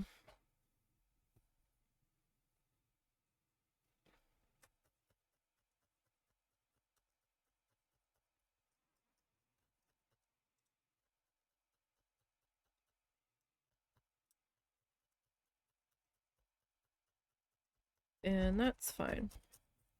Like, it's not a huge problem. We've done it before.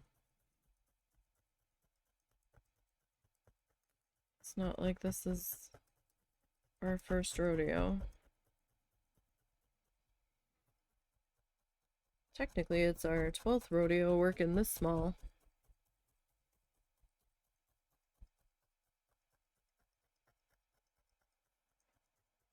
And if we want to get super, super technical, it's what, our 25th? 3 and 3 is 6. Yeah, it's like our 25th. Bob Ross needle felt altogether.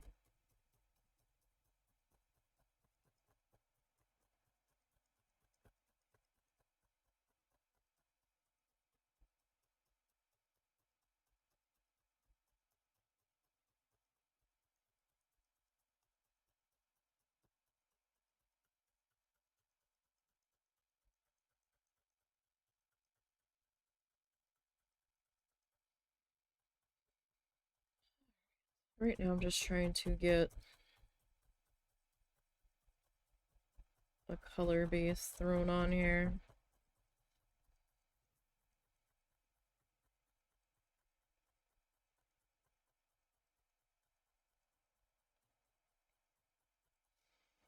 So I'm probably gonna need to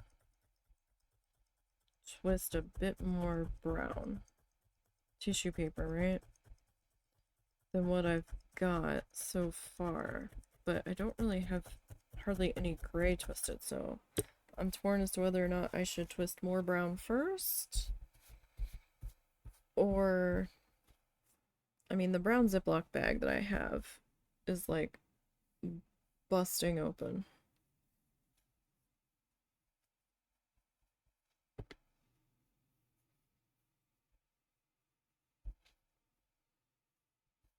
Need a little bit right in there.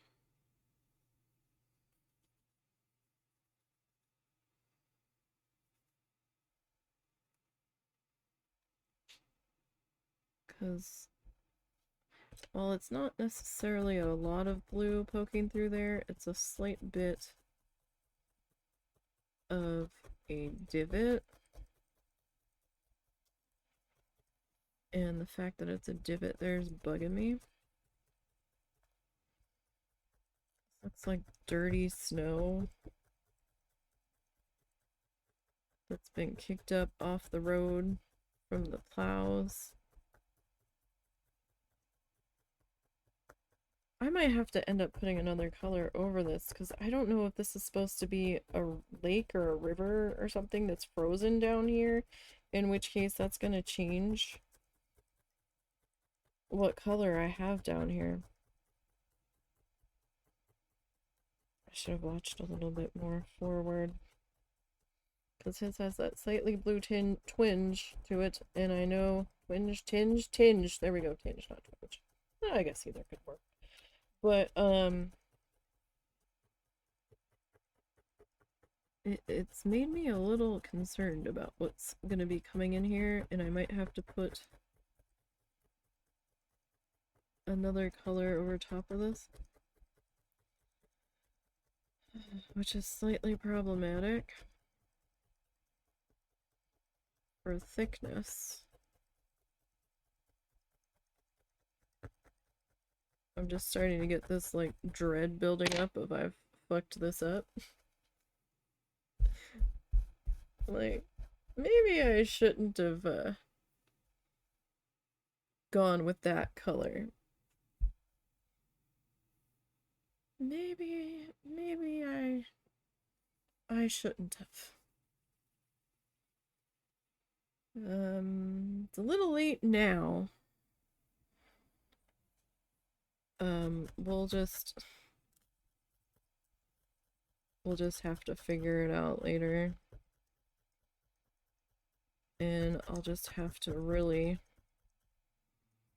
try to shave down the back if that's the case. Try to get this guy as thin as we can to fit our frame.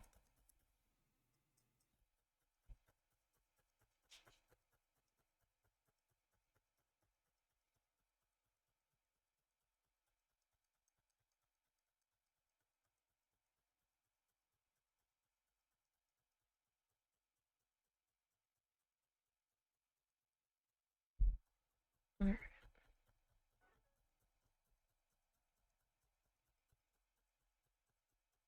So I know we're kind of filling in the bottom already, but it'll benefit us potentially in the long run to do it this way. Sometimes it works out better. Sometimes.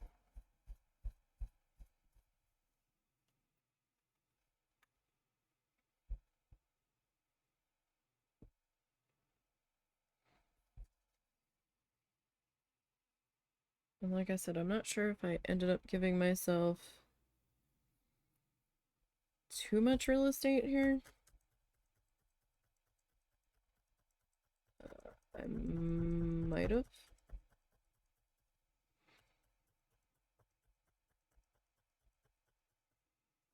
But we'll figure it out.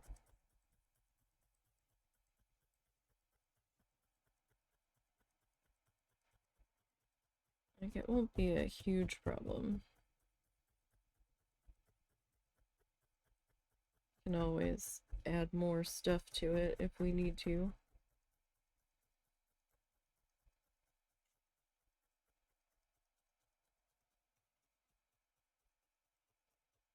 Alrighty. I'm excited to try to do, well, I'm nervous and excited to try to do our next gouache painting.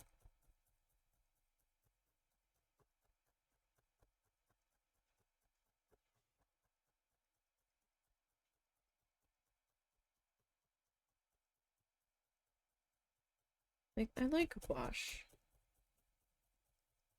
I feel like it's a little bit easier for me to blend with.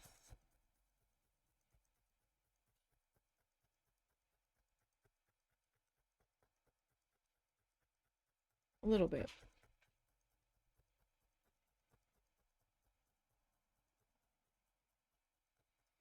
Alright, so we will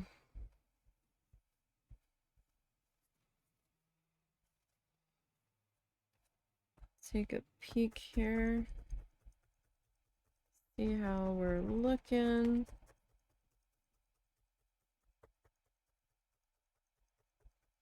I feel like we might be a little thin down here at the bottom.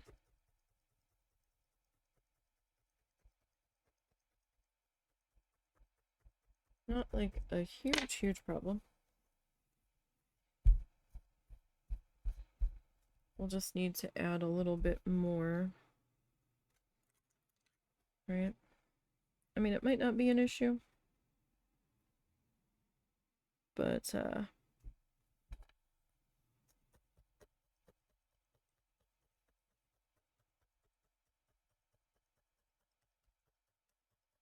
I'd rather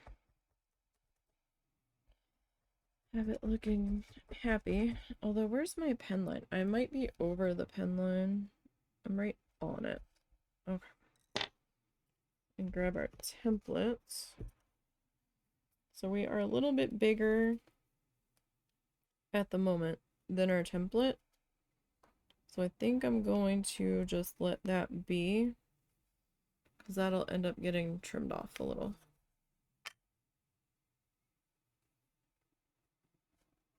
Okay.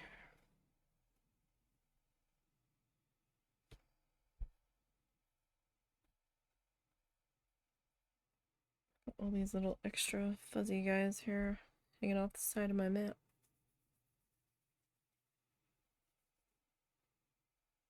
Where did you come from? Nobody knows. No, it probably, more than likely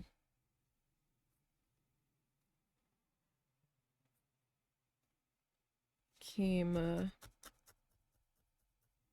when I was cleaning the mat earlier. Or trying to clean the mat earlier. So, to try to get any extra fiber off of it, you can take a razor, at least with this type of mat. You can take a razor, like a shave your legs razor, and just kind of scrape the top of it. You won't get all of the fiber off of it, but you'll get a decent amount. I find it's a decent amount.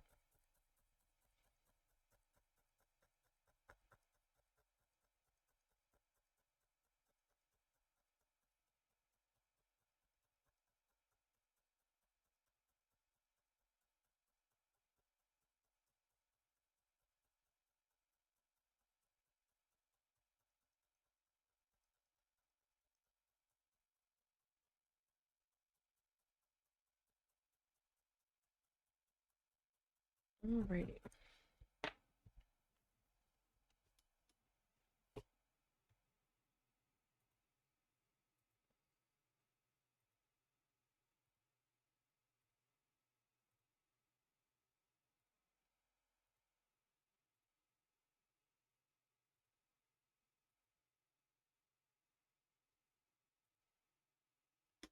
Okay.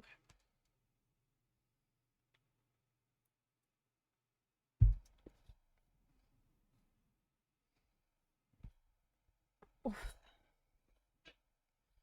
Sorry, my lower back has been very angry lately. So I have to move a little bit deliberately.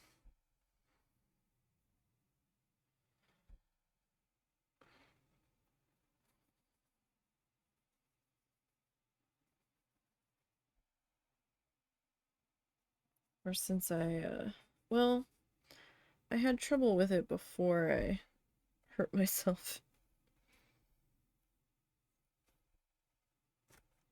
I don't know if it's from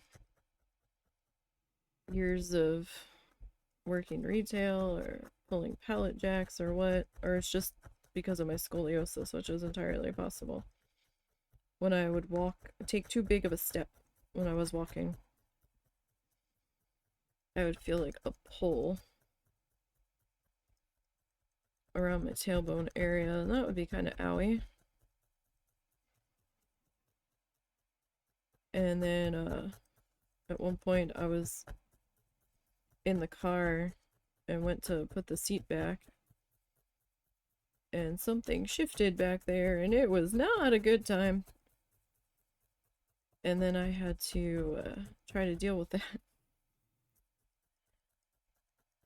And I didn't have any insurance at the time, so I couldn't really go to the doctor. And then the husband was helping me get out of the car, and the way I turned to get out of the car, something popped.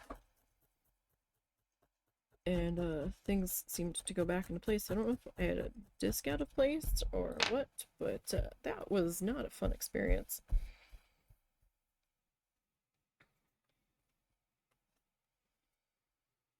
So we try to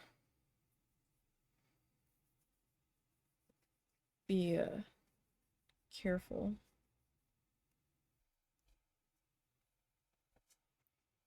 with how we move around and whatnot.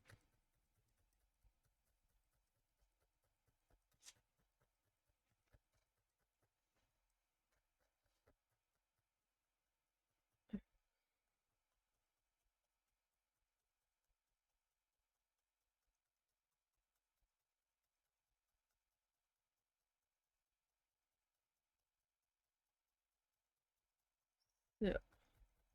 We're almost done getting our base of our background into place. Almost. I had pulled out the tree color just in case we got to it.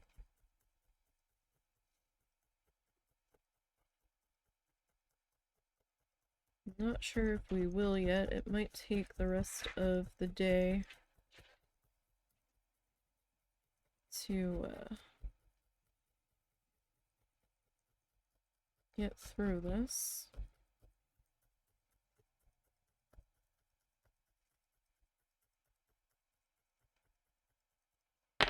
Potentially.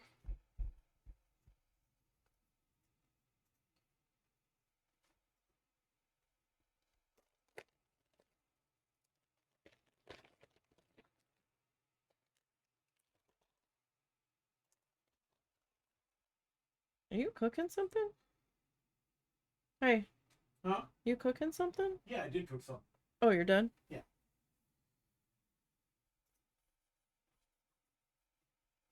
What'd you make? I made nugs. Made nug sandwich. Are you gonna want that for dinner? I might have like a bacon sandwich or something for dinner. Oh. Or if I'm already gonna be busting out the pan. Right.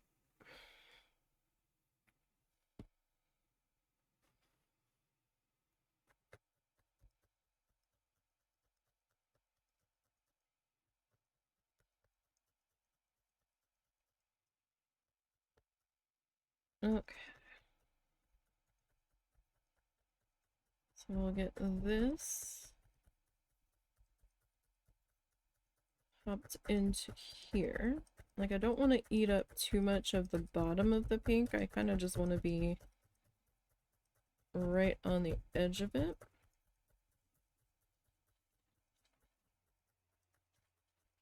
As best as we can here.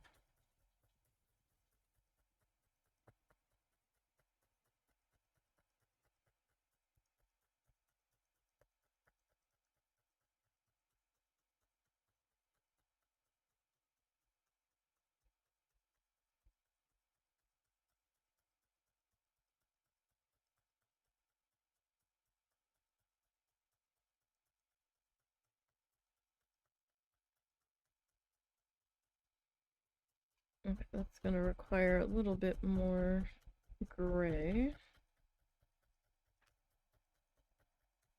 in that section.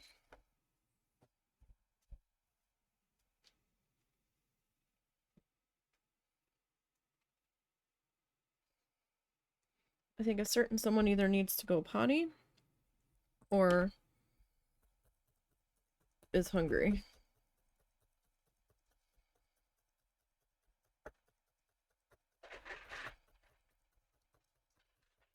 And I'm not sure which. He didn't quite eat all of his breakfast. You have a doggy. Hey. Hmm? Oh. Oh, he's sitting over there. I thought he was sitting next to you.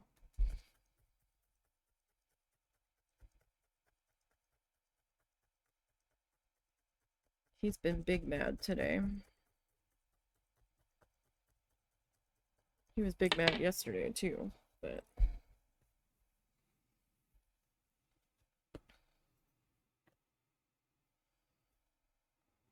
alright. So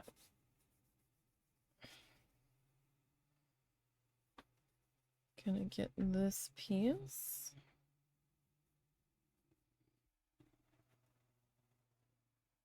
And I need to try to work this in here carefully to fill in this gap, right?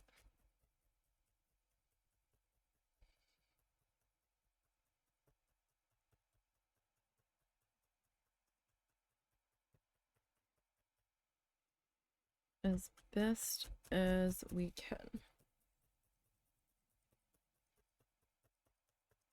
I don't want to lose the pink.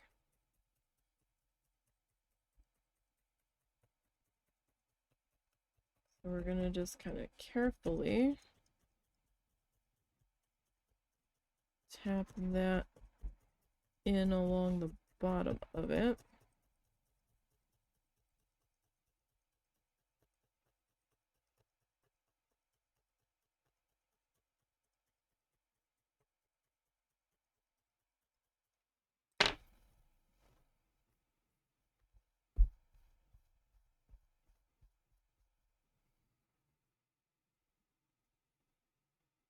Okay. So now we need to fill in this section.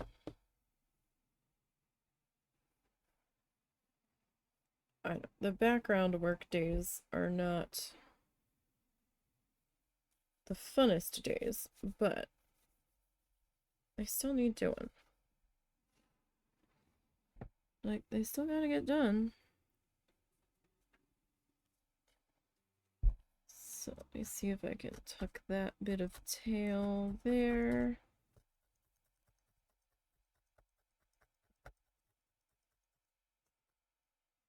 And then this guy will get worked into here. What's the matter, Umpa? Huh?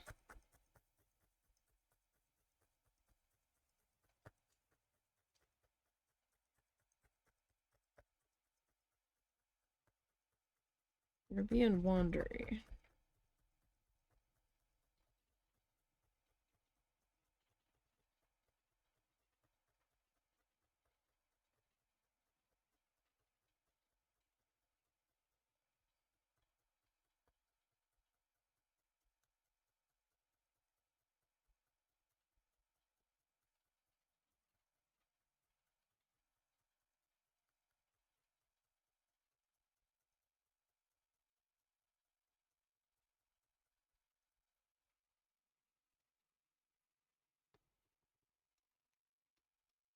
Where'd he go? Oh, there he is.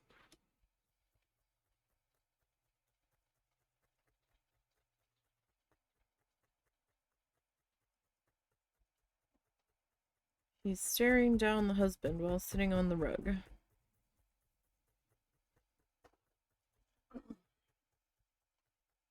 But I don't know what he wants.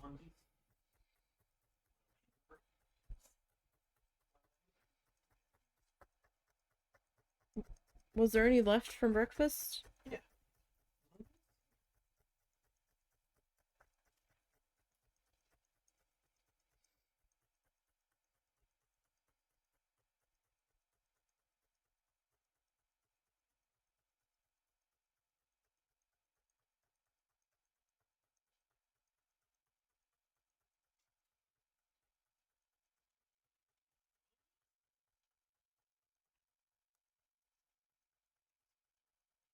Alright.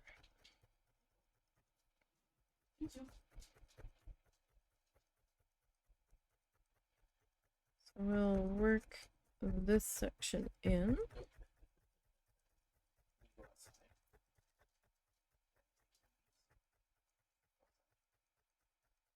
Could be it.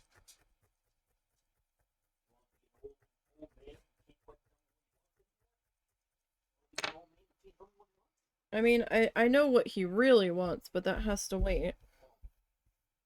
It's not time for that yet. It's also kind of patrol the yard time. Buddy, there's no sun to sit out in today.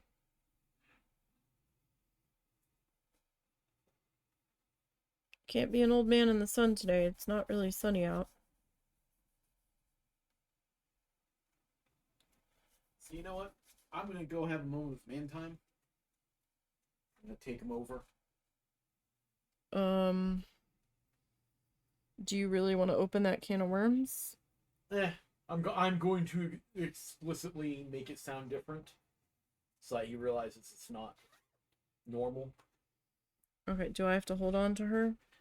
That I do not. Hey Zuzu, we're gonna have some man time. We're gonna go have man time, okay? Here, Zuzu, we're gonna have man time. We're not invited, Snuffles.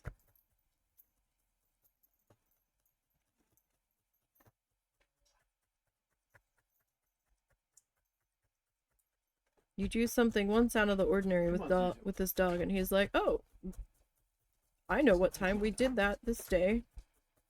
It's that time today. We need to do that thing." It's like, no, it wasn't an everyday thing at this time. And he's like, "It's this time. Let's go."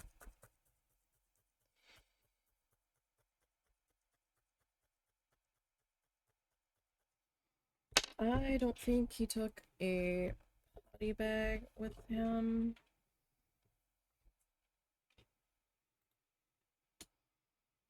The time I message him. There's no way I would get outside.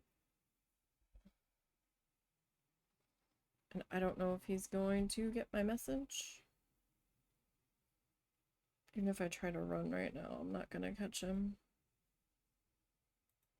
I mean, they have some bags.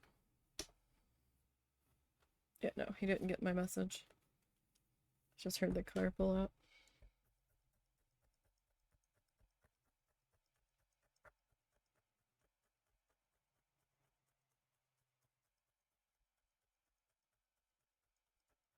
By the time I grabbed one and got out onto the porch, he would have left already.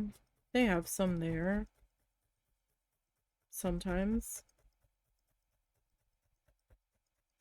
I do have a roll, an extra roll, in the glove box. I actually might have 2 extra rolls in the glove box.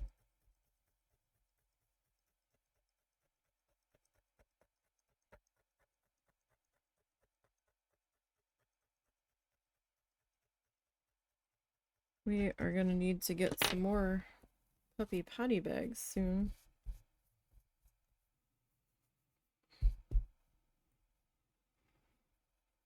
I'm going to try not to sweat the very, very edge here.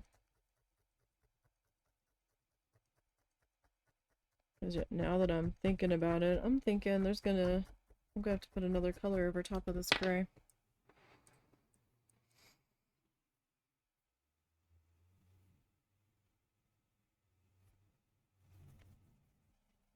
Okay.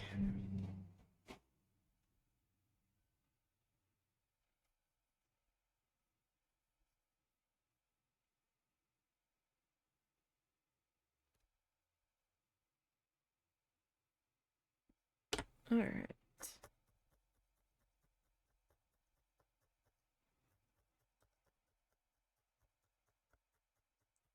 So let's start to work on this next bit here.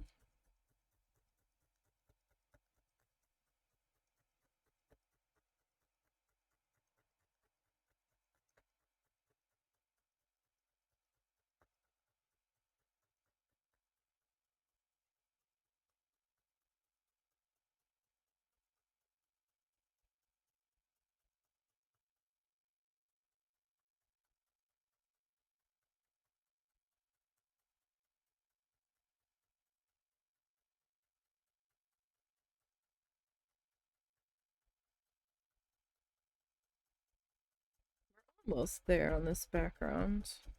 We might start those trees today after all.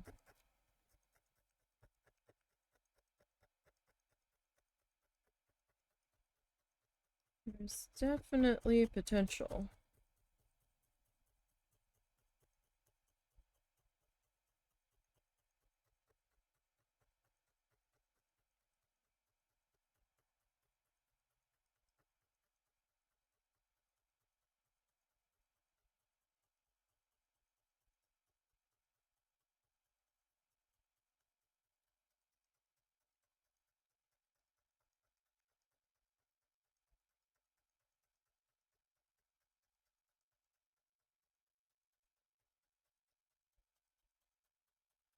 Okay.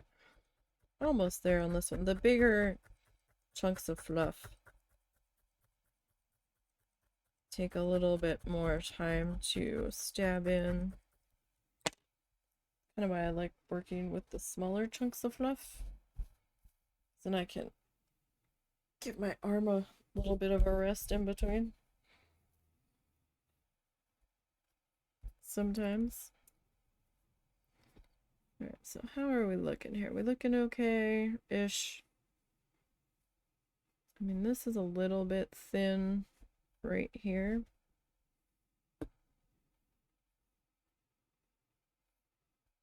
So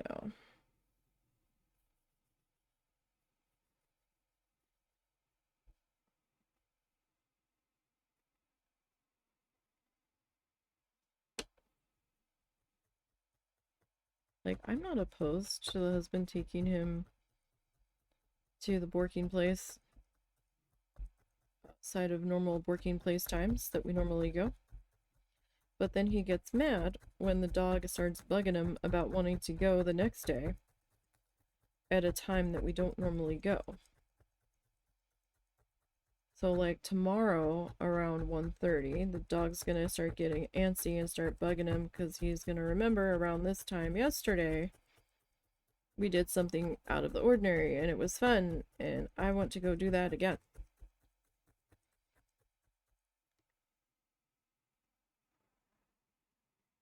And then husband's gonna get mad.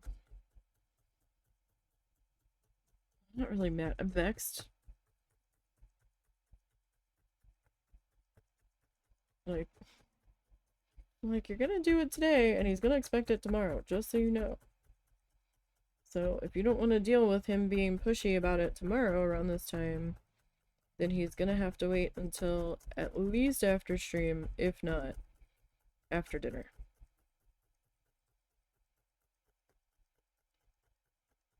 Because he's been wanting to go in the morning before he eats his breakfast, and then in the evening after he has dinner, so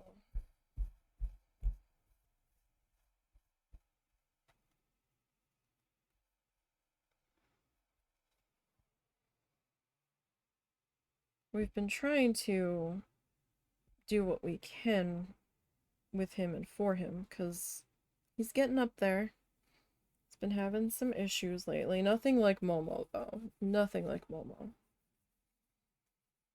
But because of what happened with Momo, we might be changing vets. We were not thrilled that it took them so much time to find the kidney stones as being the issue with him.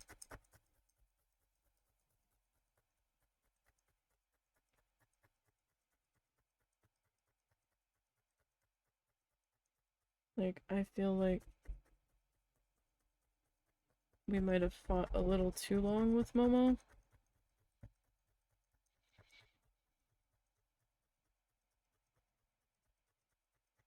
But I don't know. We weren't impressed.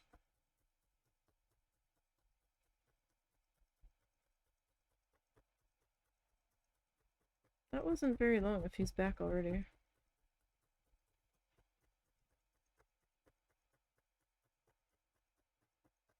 Kind of sounded like a car door shutting. Yeah, they're back already.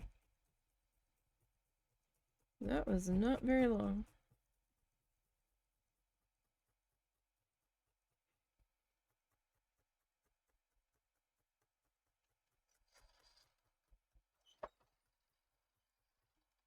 That was awful quick. No sooner do I get out of the car than the light rain starts. It's raining again? Yeah. I left here with the roads dry, and now the roads are wet. Gotta be kidding me. Nope. Did he get out at all? Yeah, he very briefly got to sniff and pee and bark at someone. Good job, pal. With that good job comes a chicken.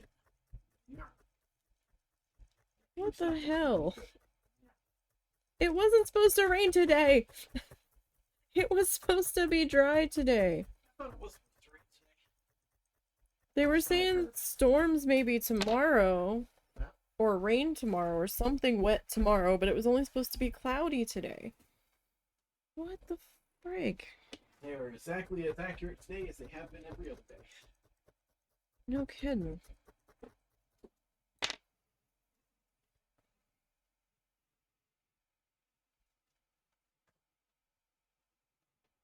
Well, that's just annoying.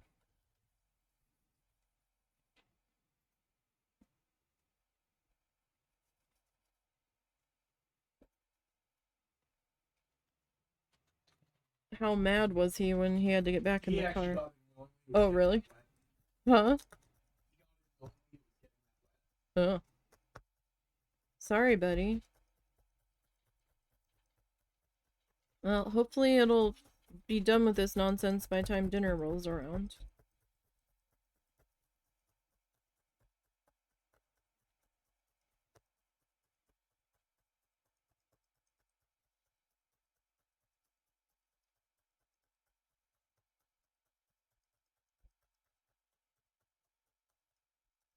Alright.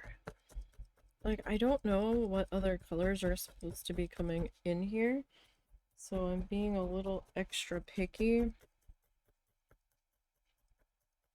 about getting this blue covered up.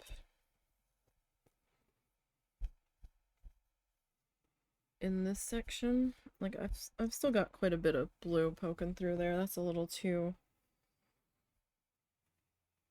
thin for my liking, so I keep seeing a weird shadow on my hand. I don't know if I just have something on my hand or if it's just the way the light's hitting it. It's very distracting. Okay. So we'll add another bit here.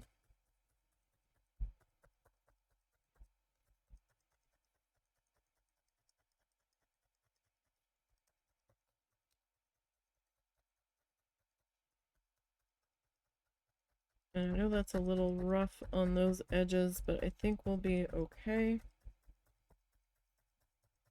Because I think that's either going to end up trimmed off.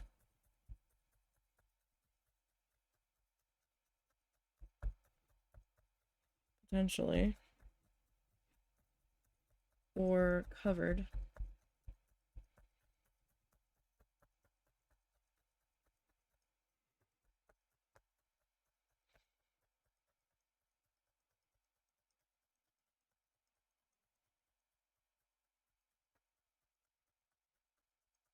And a lot of this pink might get lost too.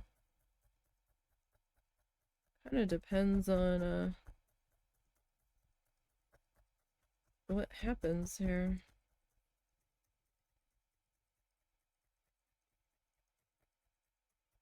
Alright. Heal that up. Okay, so this is where we're at the moment. We're kind of at the same spot Bob's at, finally. Let me seal up that bag.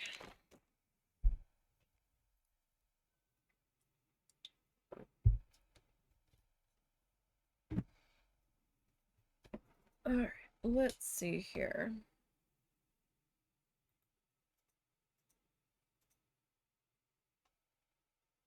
I'm curious about why it suddenly looks like they're predicting fog tonight.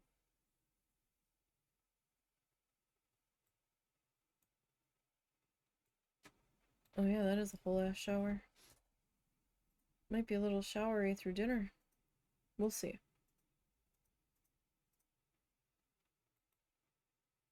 Okay.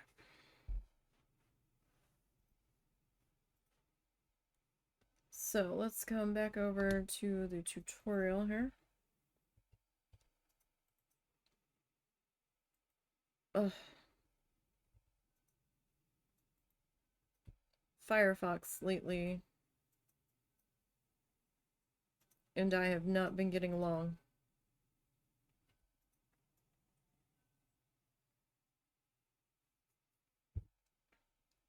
I've been using that instead of Chrome.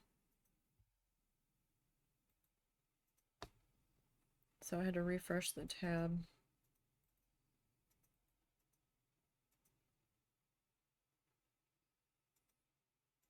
Okay, so that's about where we were. Roughly.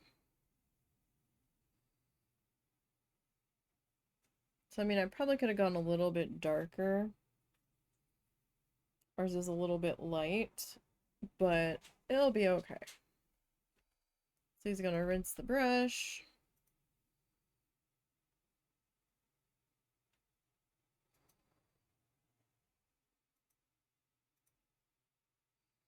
So then he takes black, Prussian blue, and alizarin crimson.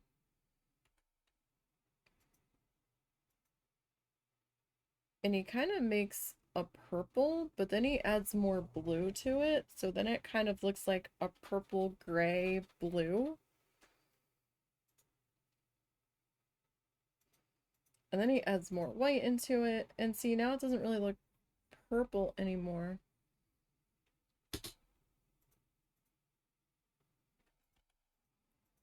So he starts putting in these trees.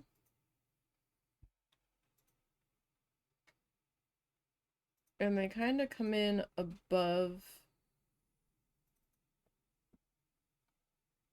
the pink. And then the base of them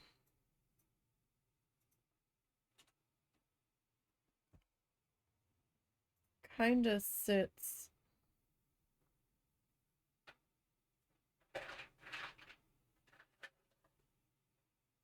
at like the bottom of the pink. So he's got 3 there. He's got 2, 3 over here near the side. 4.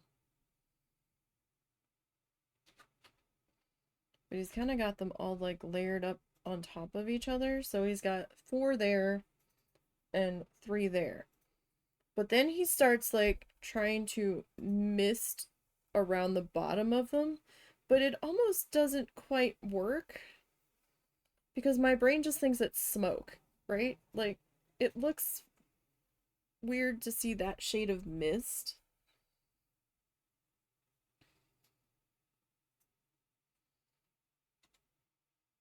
So, although maybe it's giving the impression that there's other shorter trees back there, I don't know. So I don't know how we're gonna work around that. And then he gets white, and he does, starting there, not all the way to the edge, but starting there, he starts coming across. But it's mixing with the other colors there, right? So it doesn't look like pure white.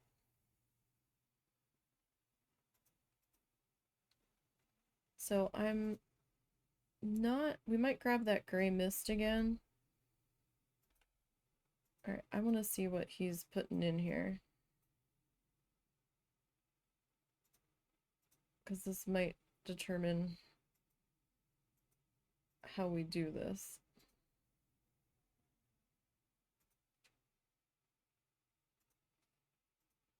So he's scraping out a cabin shape in there. So, all right, Bob. I'm very undecided about what to do about this.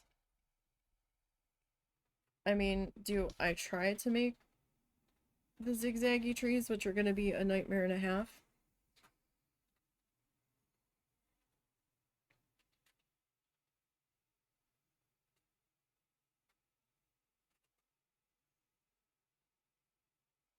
Or do we just do our teardroppy trees? I really just want to do the teardroppy trees.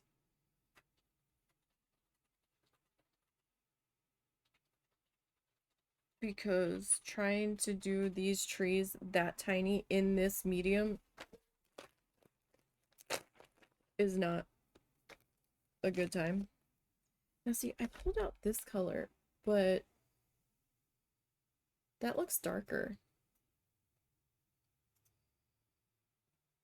And like, we don't have to have a full-on ass color match, but I think I want to be darker.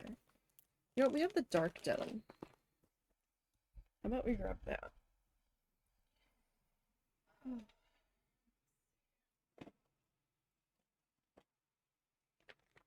That, I think, is probably better.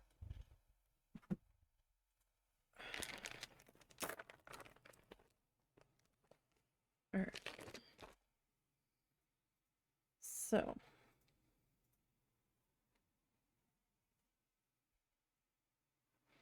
Yeah, this looks a little bit better. If we attempt to do this,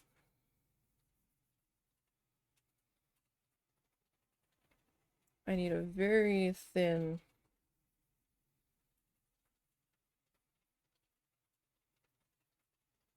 bit of fluff here if we're going to make this work.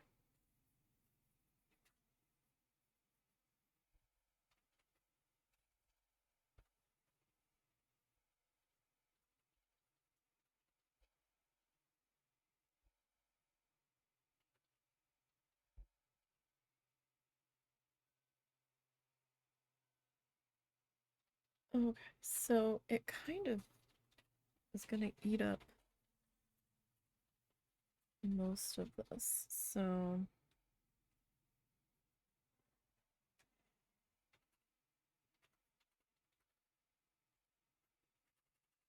he doesn't have it all the way over to the side.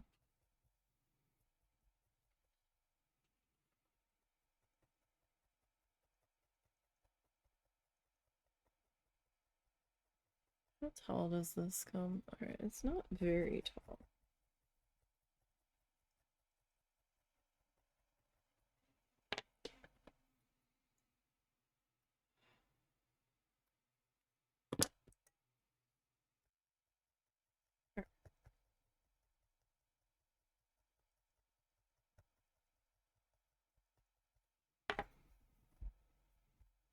Okay, so I'm gonna need to flip this upside down. Gosh, this looks black on top of this, doesn't it? Because this tree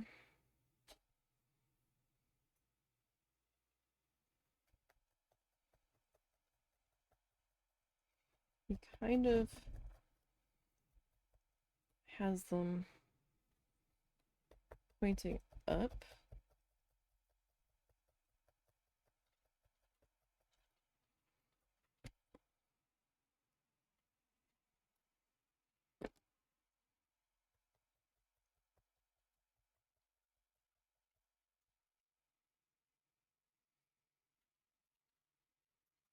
Alright, and then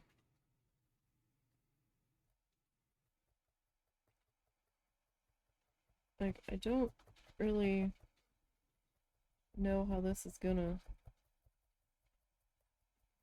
come out here. It might just look like a blob.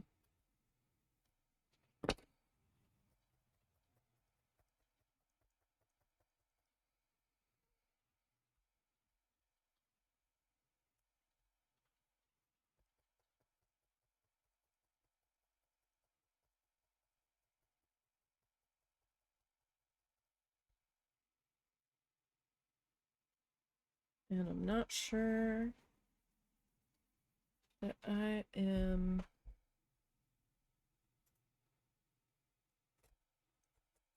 happy with that.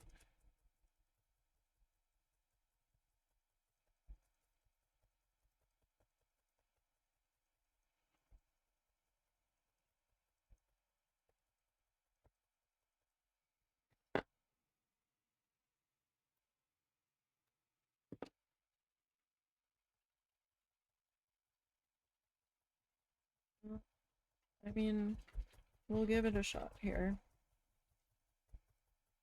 It's gonna look a bit different. I'm gonna flip it back this way. It's gonna be a little bit easier for me.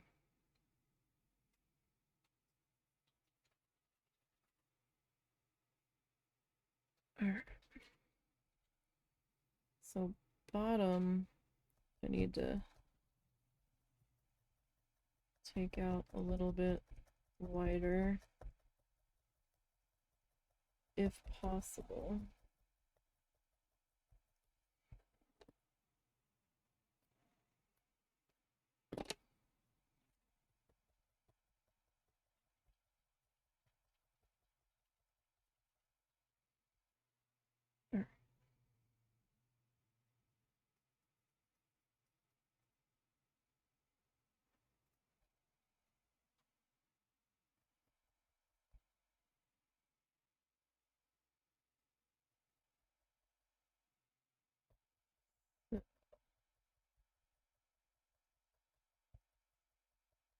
Let's see if we can...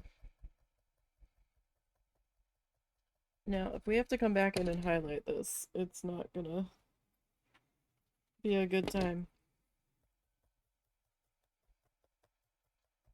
Accidentally clipped a little bit of the pink. Be careful when you're trying to trim.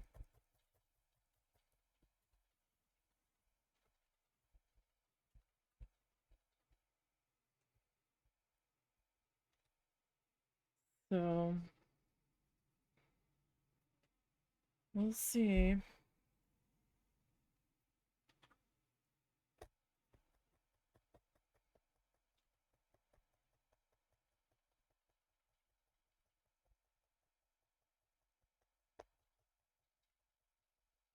Alright, so maybe one more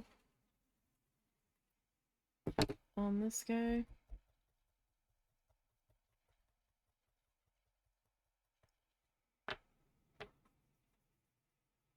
We can try.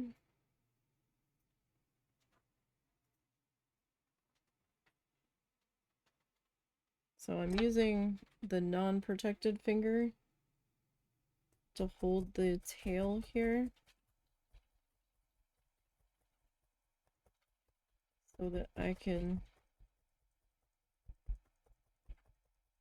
get a better grip on it.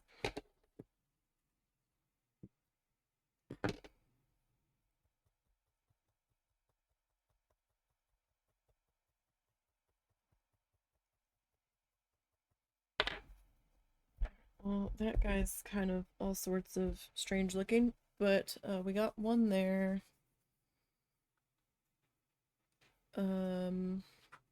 He's kind of got them like really packed in there. We've got another one that's a little bit taller. Like right here-ish. Let's see about getting that guy worked into there.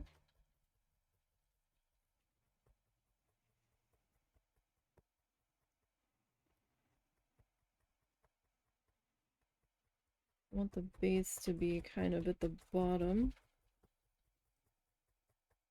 of the pink. I'm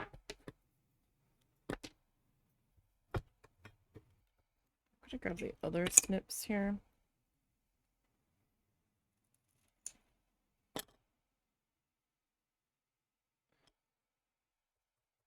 The tip on the pink scissors doesn't close right. So I have to get pretty far up the blade, so I might as well just use a different scissor if I can make a different scissor work.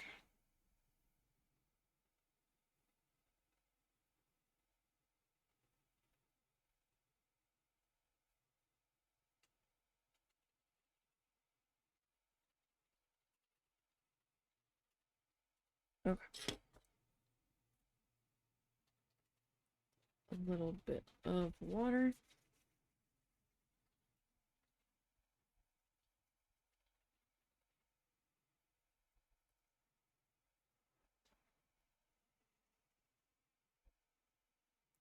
This one might end up pulling apart.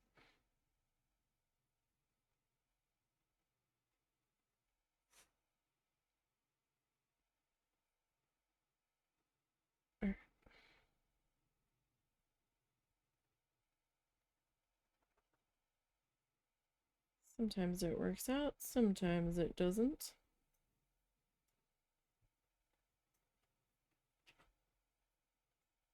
That does not feel quite thin enough, but we'll give it a go.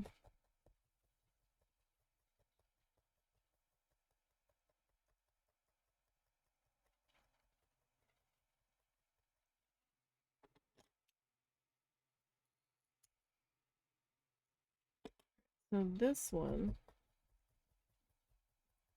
I'm gonna try to bring close to the other tree.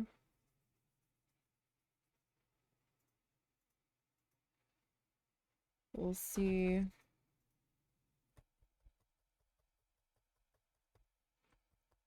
how that goes.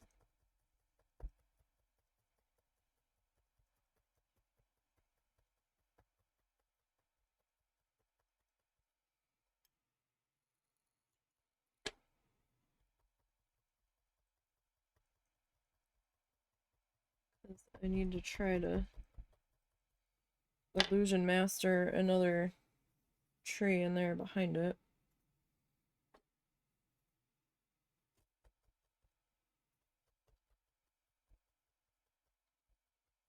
And I don't know how that's gonna go.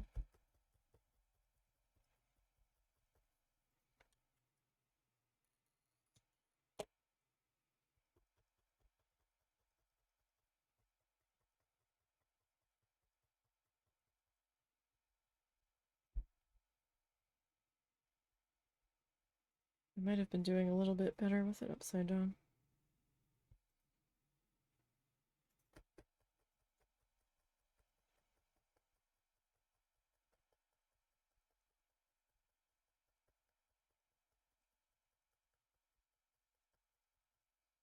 This tree is not looking well. Far from it. Can I get maybe a little bit filled in there? I don't have quite such a big gap in there.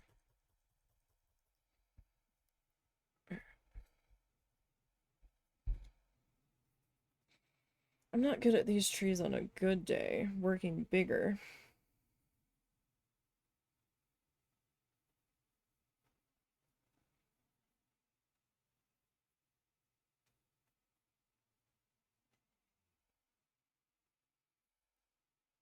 So trying to manifest these guys.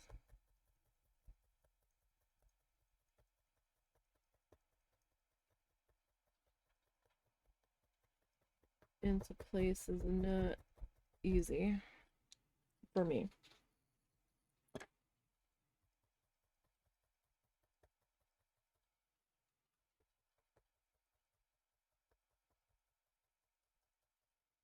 Now, the only good thing kind of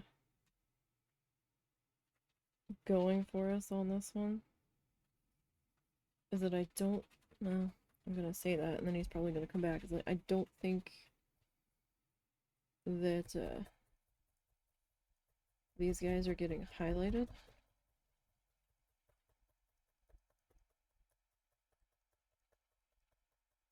I really hope they're not getting highlighted, because that's gonna present a whole new world of challenges for us if that ends up being the case.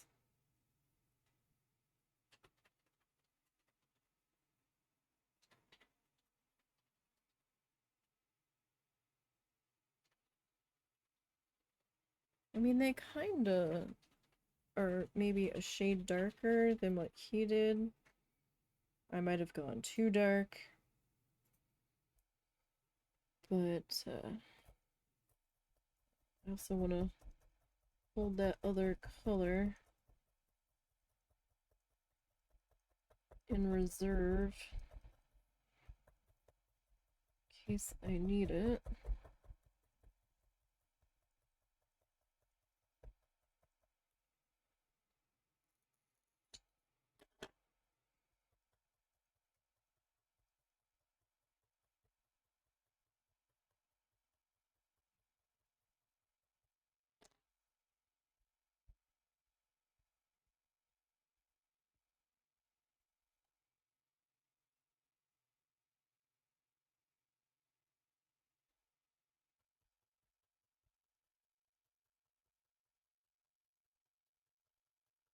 Yeah, I guess it's not too bad.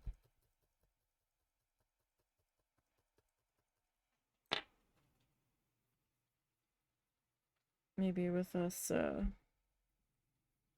working tiny, it will help us in the long run.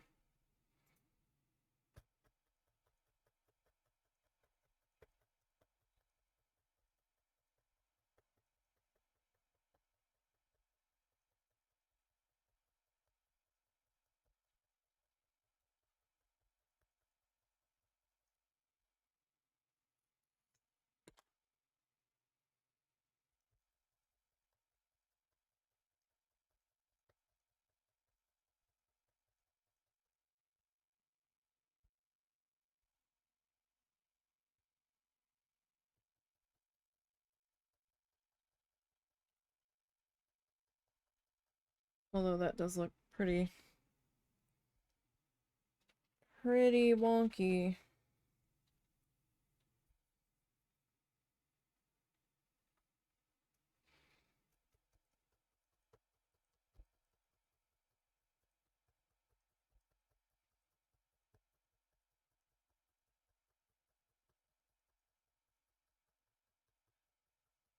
Good enough, right? Ah! Got caught on my headphones.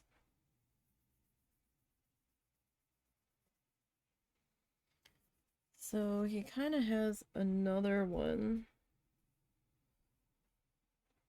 kind of peeking through.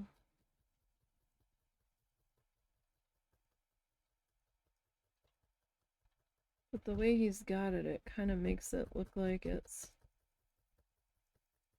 hanging out like back behind.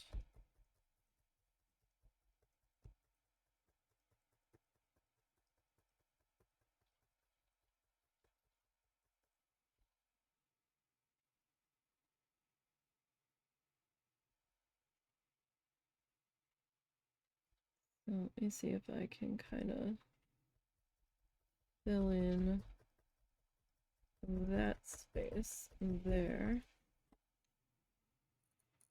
I might have been better off leaving it be. Potentially.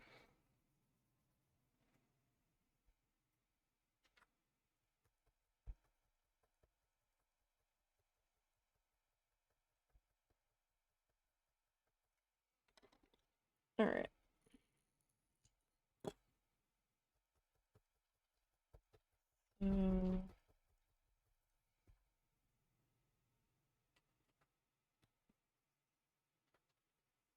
Just trying to add a little bit.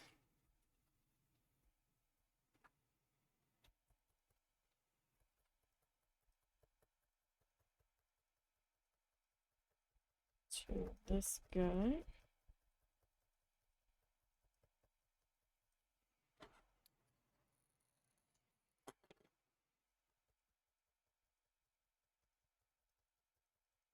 Best as we can here, because he's just kind of like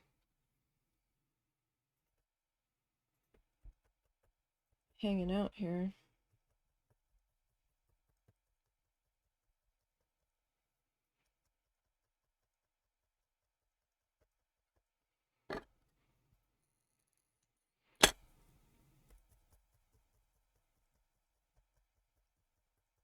I don't know quite how far to bring down on this guy.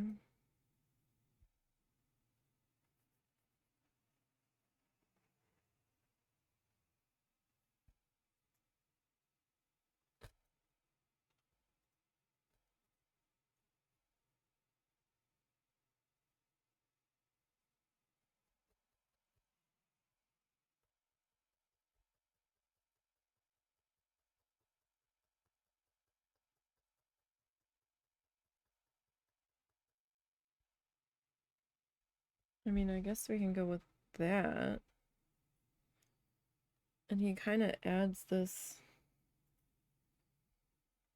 When he did his little misty bit there,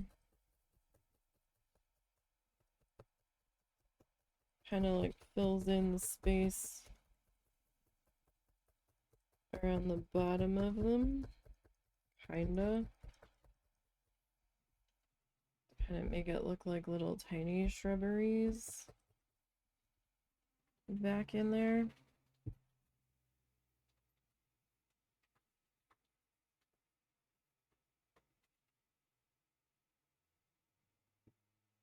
Sort of.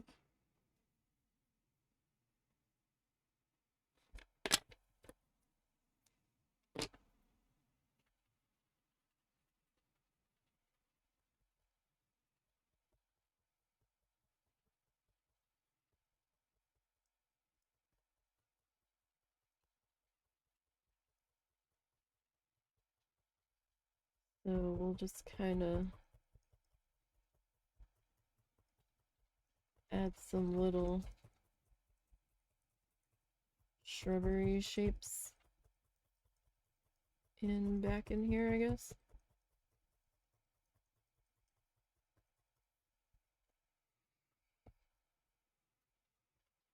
Kind of.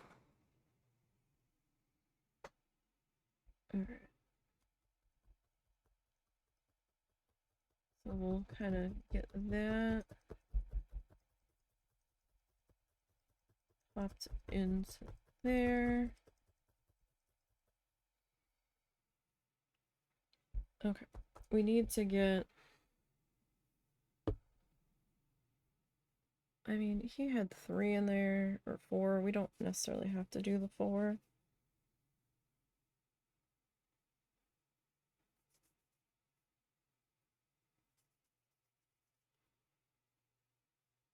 Okay.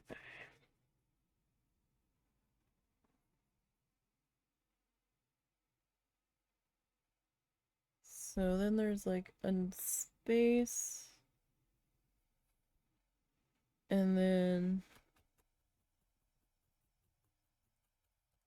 we've got one guy here.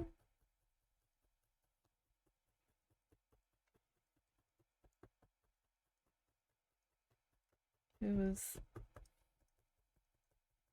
all sorts of crooked. That's okay.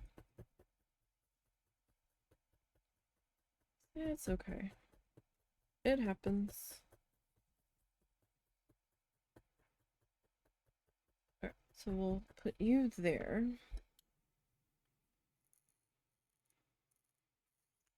I miss it. Alright, so we get you popped into there. Alright, there's one. And these guys on this side are a little more separated from each other.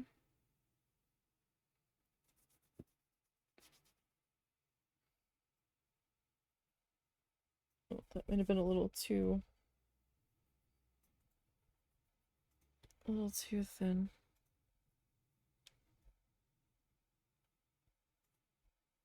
Alright, so then we'll put you about there.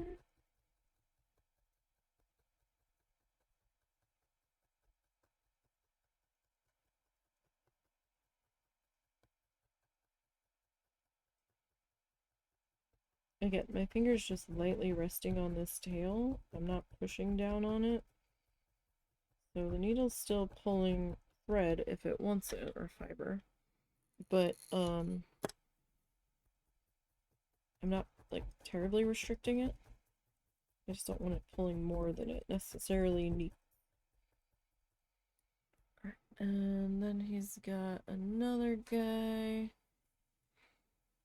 that's gonna kinda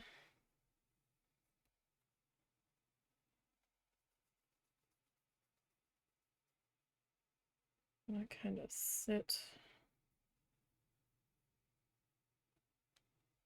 It's gonna be a little bit closer.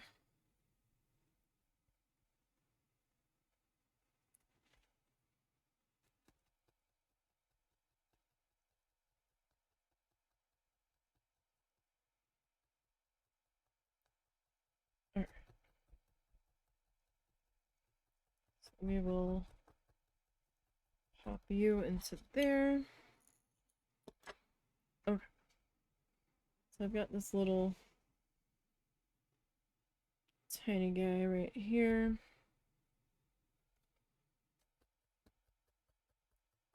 And I'm just gonna put a smidgen in there. Okay.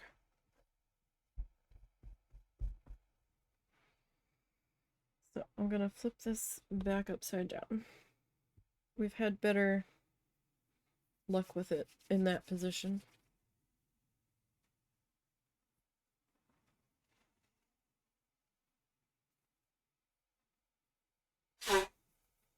Sorry. Do I need to mute? Nope.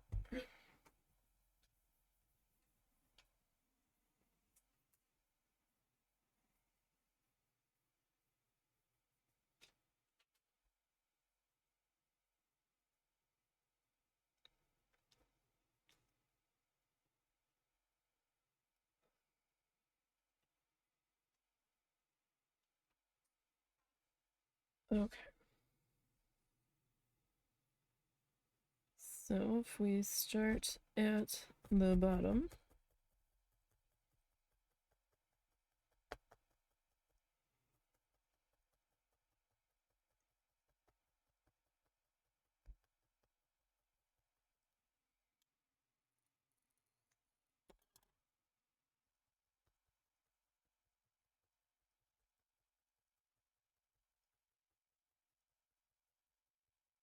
Alrighty.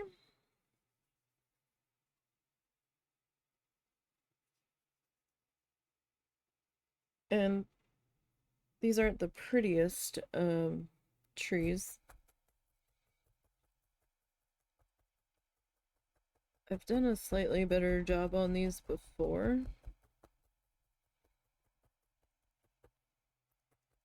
But I also had a little bit more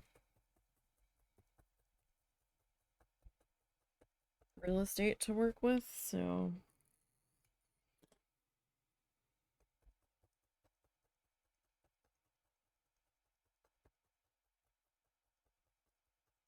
still feel like I probably should have done the teardrop trees instead.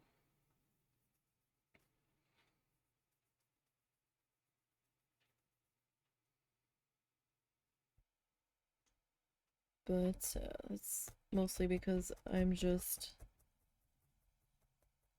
a bit more comfortable doing those. And those go in a bit faster as well.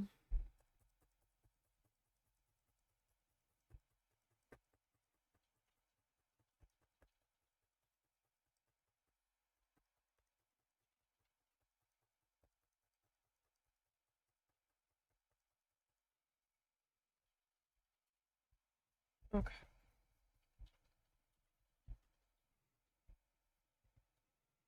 So, because like it's tough with this, right? So they kind of just all like blob together after a certain point.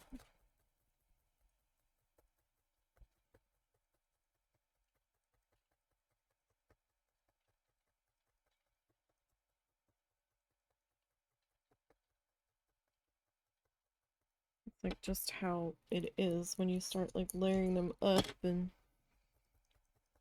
they're kind of sitting all on top of each other.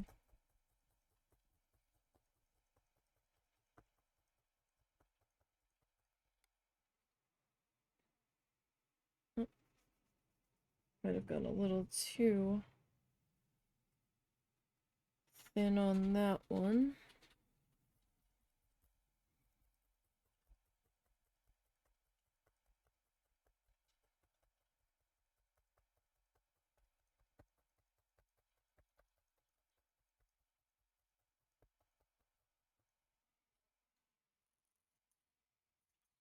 All right.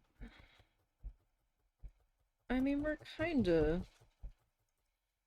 getting something put together here. What that something is, I don't know, but we're doing something.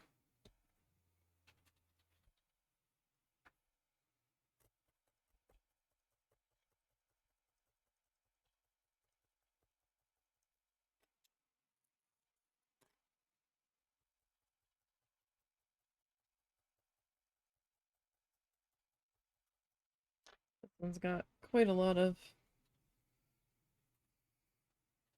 air conditioning between the branches.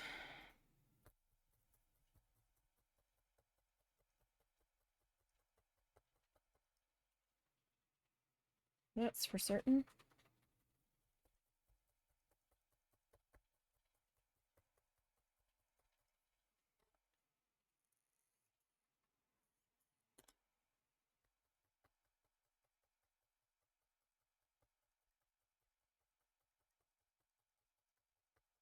Alright, let me pop you up. Let's get a look at you. Alright, I mean, you're not terrible.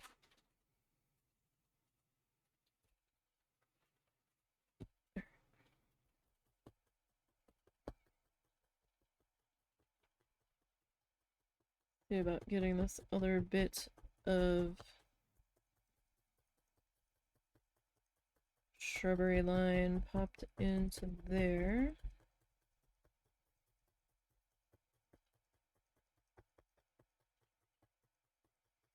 So here's the thing that I'm trying to... Hey Tommy, how are you? Hope you're alright.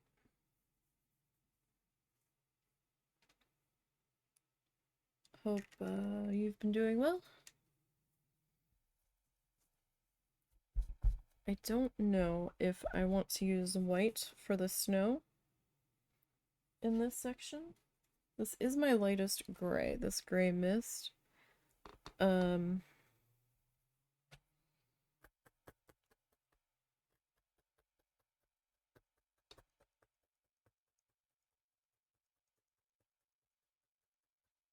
He used white, but it didn't look like pure bright white on his.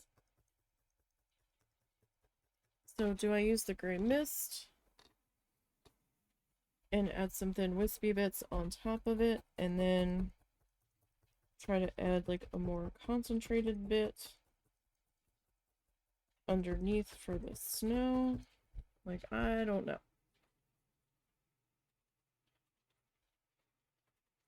Have I ever tried leather stitching? No, I have not.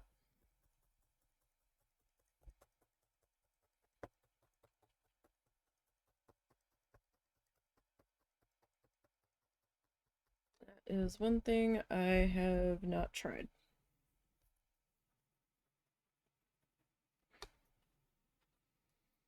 Alright, let's get a little bit more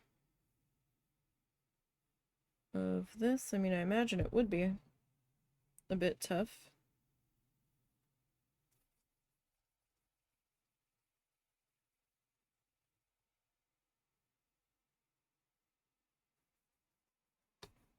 Fun, but can be hard. I've been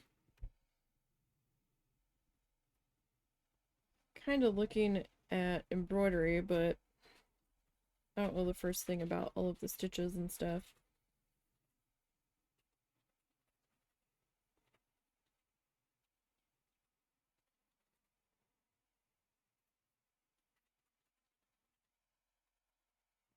I have been seeing some people do some really lovely things on Blue Sky with it.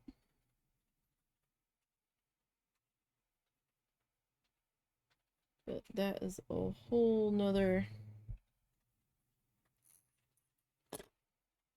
realm of stuff, and I don't have any supplies for that.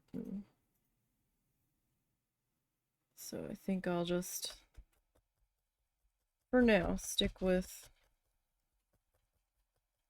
what I've got the supplies for. Maybe someday we'll try dabbling in embroidery.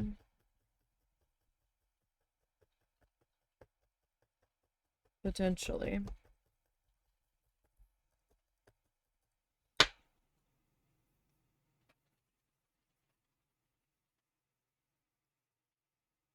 We will see.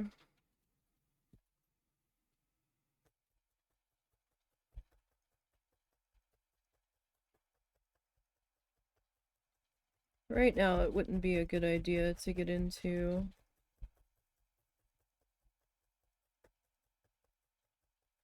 with all the animals and stuff.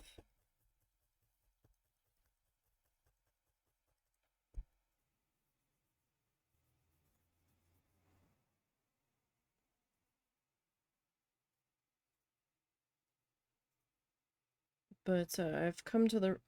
Look, ants. I know it's raining out, but you cannot be on my desk. Lost what I was gonna say. Oh, I've come to the realization that one of the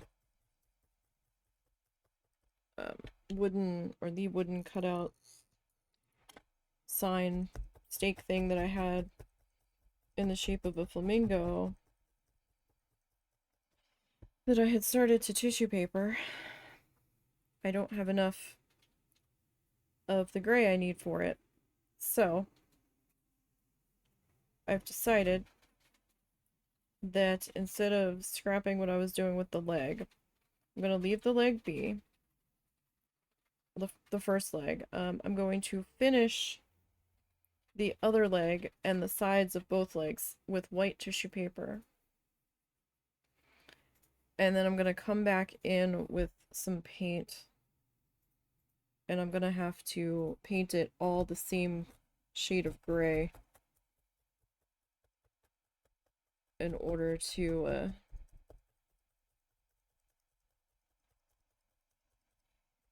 get both the legs to be the same color, because even if I have enough gray from the project I'm working on now, the grays don't match.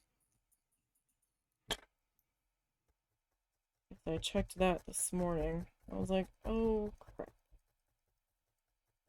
Well, so much for that idea. But we are getting closer to being done the tissue paper project.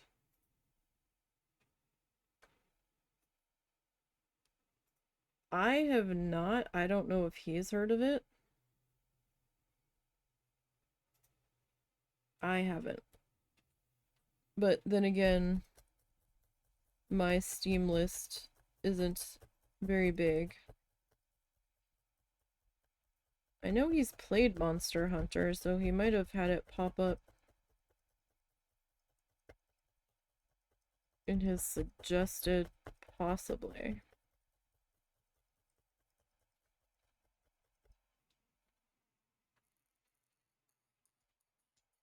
And I don't know if he's in chat right now. Atlas Fallen? No, can't say I've heard of it really. It's apparently like Elder Scrolls and Monster Hunter.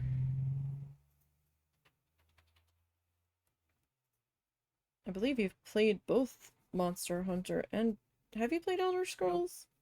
Huh? I don't have the patience for Elder Scrolls. I thought you played it. I like tinkered with it once, but I just don't have the patience. Huh. Grinding or No, just like it just moves slow? no. It's not that. It's that you have to learn the boss mechanics, and it's very hard to learn because it's very tight. Oh. And I don't have the patience to go through the learning process for it. So it's like learning WoW rating.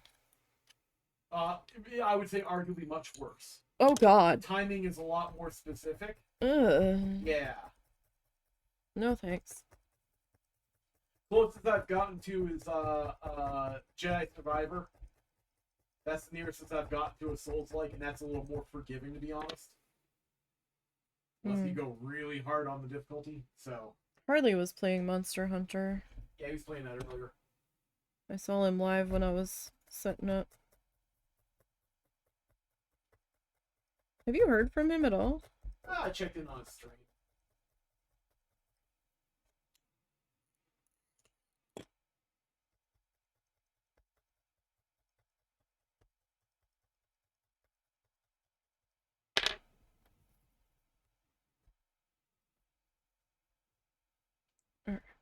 I was working on that upside down, so that's what it looks like right side up at the moment.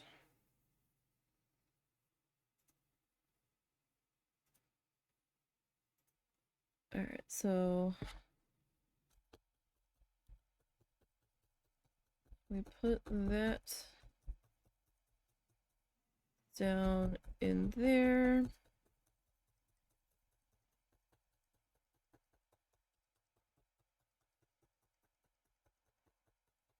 And we'll get that worked in.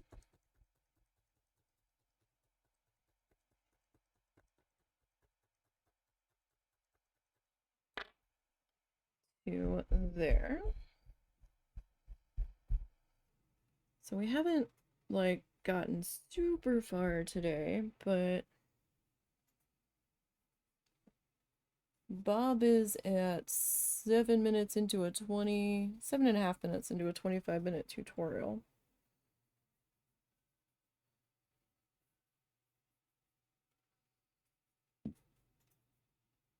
It's probably, we probably won't get a whole lot further today because I don't want to start this cabin thing that's coming right when we're getting close to being done for the day, so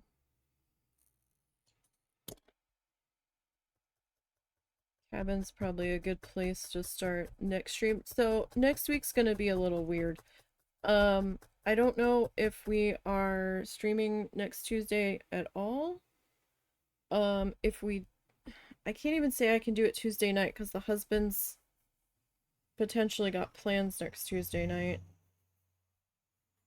to do something with a friend of ours.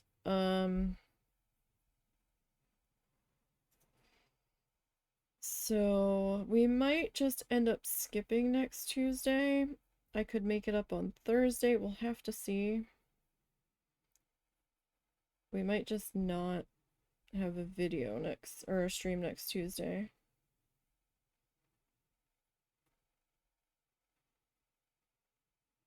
Good night, friends. Take care. Alright, well, you have a good night. We're not quite done yet.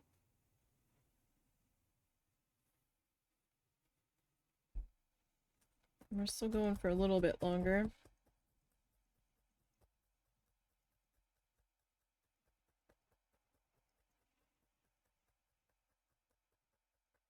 I want to get these trees done. Technically, still have about a half hour left of stream time.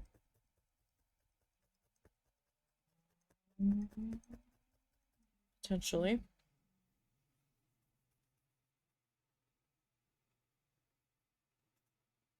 No, I'm just saying that, I don't want to start that cabin stuff today, so we might end a few minutes early, but it might take me the rest of the time to get the snow put in for this next bit anyhow.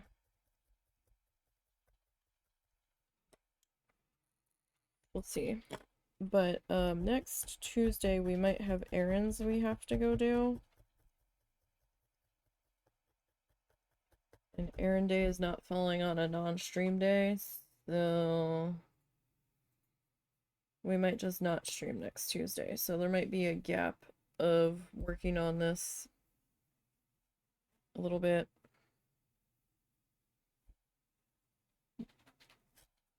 So I'm just gonna have to accept that we're gonna have 2 days without a video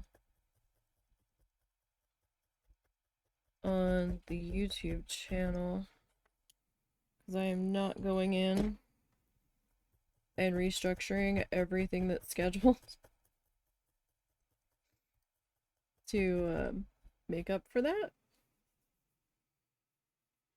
Because as it stands right now, yesterday's live stream isn't going to go live on the YouTube channel to be archived until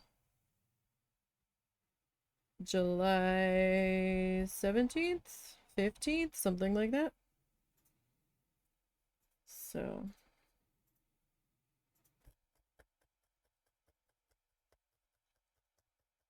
archiving everything every other day, plus the recorded gameplay that I've got going up,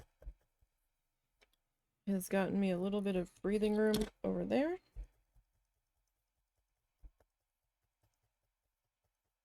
But I also need to... I don't know if I'll need to.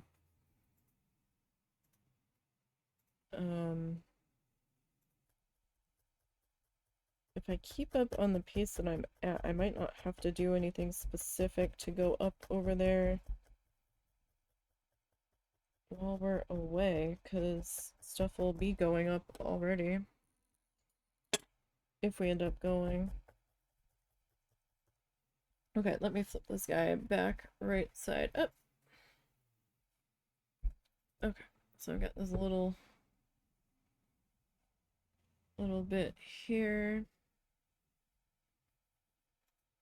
So he brings that kind of all the way over.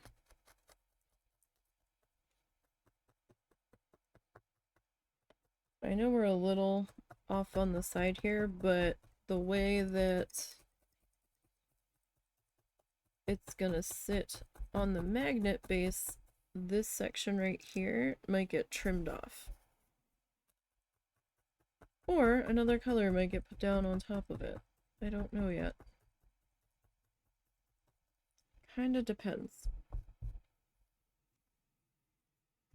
Because the way it's looking, I'm definitely have room to snip, so that might get trimmed off. Alright. Now, and tuck that extra back into its bag.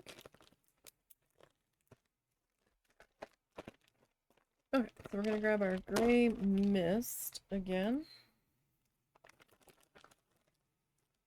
So he did take straight titanium white and did that, but it doesn't look very stark white.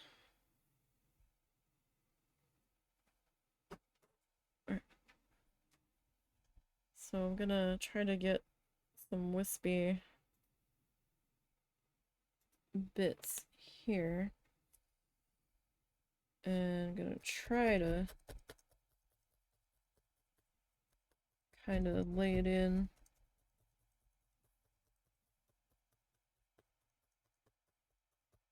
You know what? No, I don't like it. It looks weird. I'm sorry, Bob. We're just gonna have to pretend. That looks too much. That's a step too far for me, Bob. I can't do it. I don't have magic white to make it all better. Okay, so for some reason, when he dropped the snowbank in here, he did not come all the way over. And I don't know why. I might bring mine all the way over. It was a little bit thinner on this side, though. Because it kind of seemed to, like, it seemed that maybe not that steep of an angle, but there was an angle here. You okay? What happened? Oh, I thought you said something.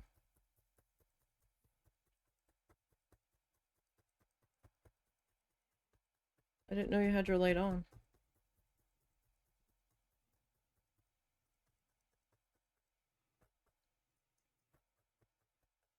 That might be a little too steep.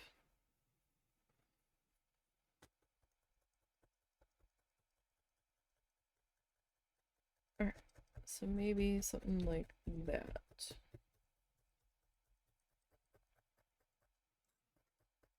Alright, so we'll get that worked into there. I'm gonna have to look a little bit more of this onto here. Because this looks very white on top of this gray, but not like super white, so it seems a little shadowy, a little dull in his, so I think this will be better than going with the straight titanium. Just brush down the back here, keep it from getting too carried away.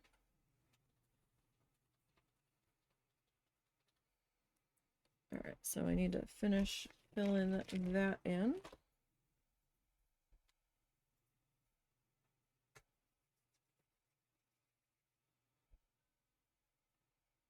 Now I want to get back to...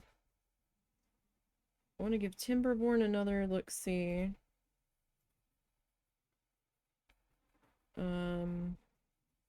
I want to pop back into Dinkum. I think Dinkum's an official release now. It's been a while since we've been in there. We've got Moonstone Island I want to step into.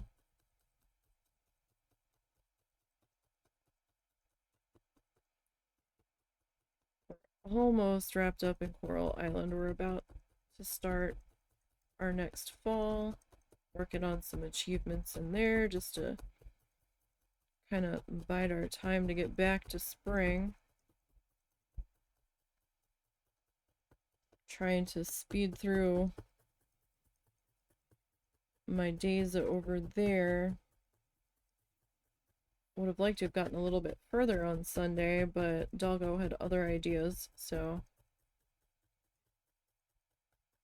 didn't get quite as far as I wanted to on that.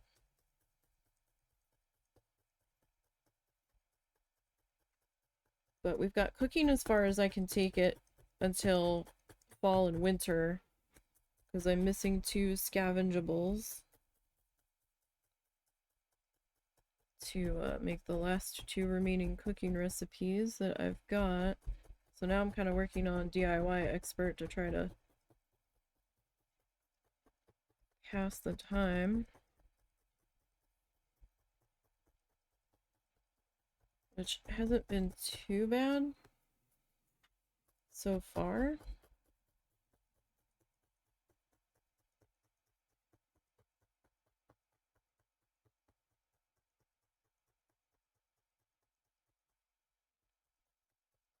Certainly got a lot of stuff we can get into. We can get back into SteamWorld Build.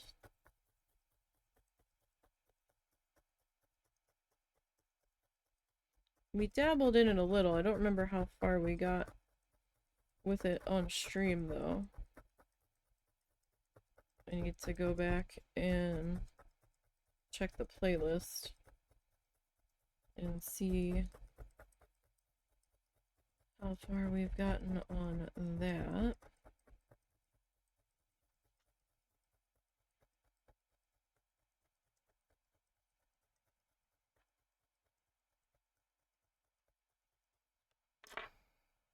Okay. Slide that down to there. Oh! That wasn't good.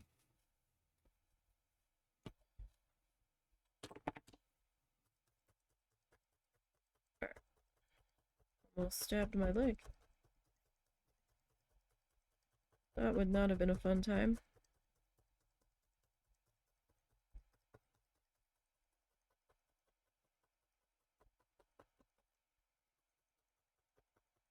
I mean, it's not terrible. Not sure how I feel about these trees in the background, but I mean, we're not too bad. Okay. So I think this is where he starts to... Oh, he puts in a barn. It's not a cabin. Okay. So he starts scraping it in. Kind of outlining it and pulling off some extra paint. So then he comes back in with... Okay, so he had Van Dyke Brown and a dark sienna that it looks like he kind of mixed together. And then he starts using his knife to kind of slap it on in there. Oop. Sorry, Bob, but I'm not playing your ad on my channel. I get nothing from that. Alright, so you get some white and mixes some of that brown in there and some crimson.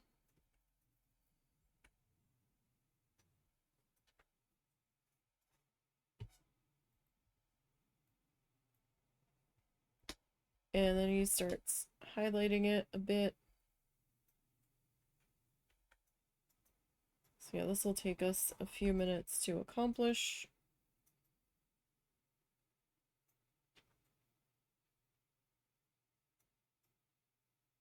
And then he's gonna highlight that section just a little bit, not much.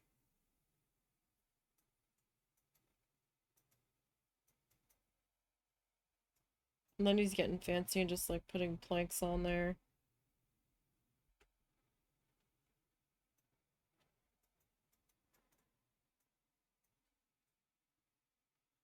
I might need to make that a little bit wider.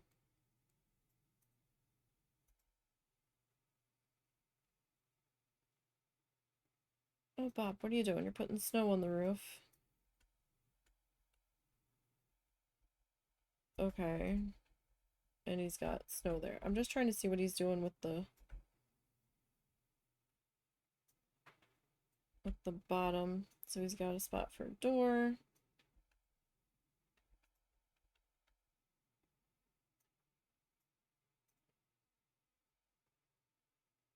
Oh, he got brown in the snow. That's no good.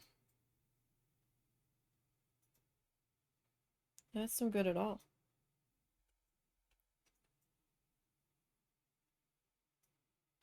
Okay.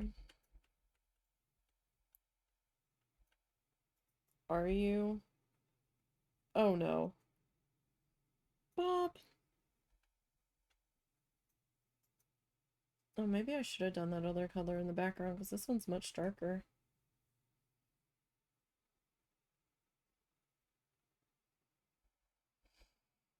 Okay, those trees I might do as the teardrop trees.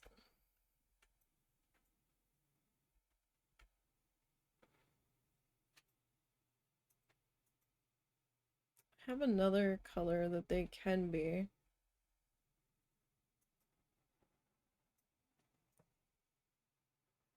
Okay. Alright, so at least we have an idea of what's in store for us. Now I'm kind of regretting not doing the trees in that other color. There's nothing for it now.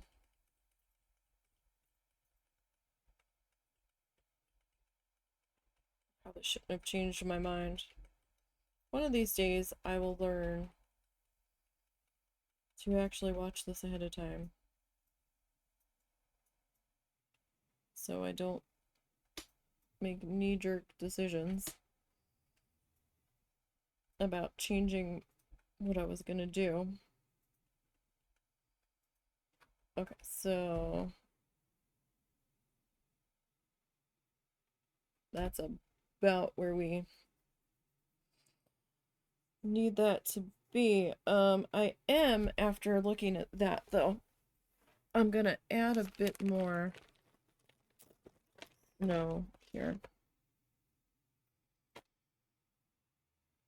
I know I'm using this lighter gray. It's not technically bright white, but when we have it up against the gray here,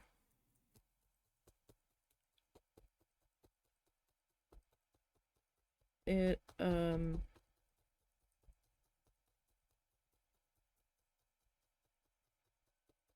it looks a bit more like white.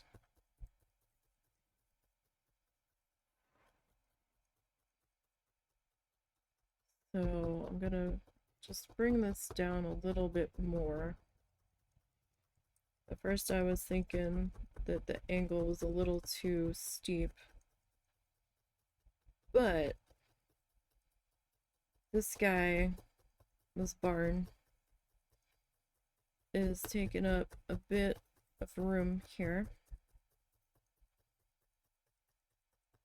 And then he just kind of added some more down in front of it.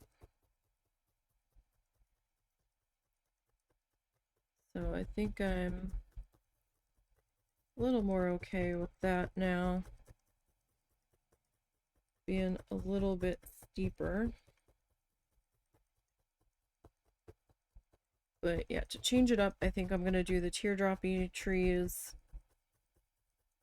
that kind of look like our cedar trees from Planet Zoo. Like that shape.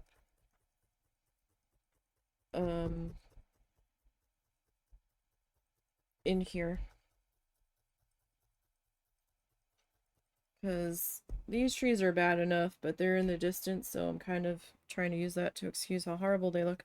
But I really don't want to attempt a closer version of this tree this size and drive myself absolutely insane.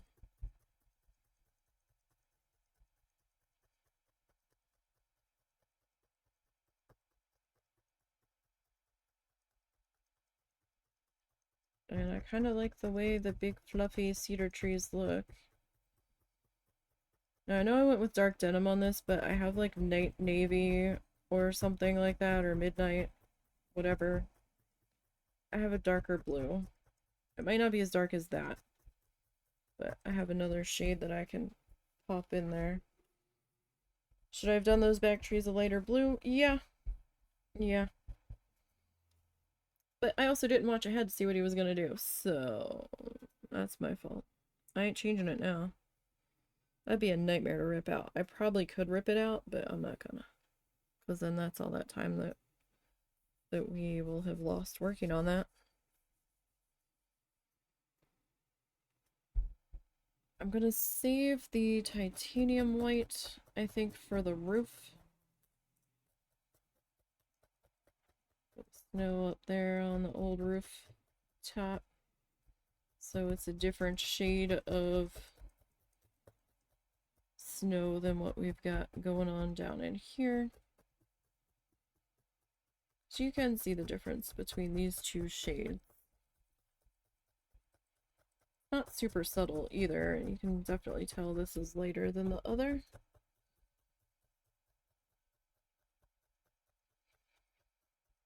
And we're gonna need some of this gray color hanging about for some shadowy bits in certain places.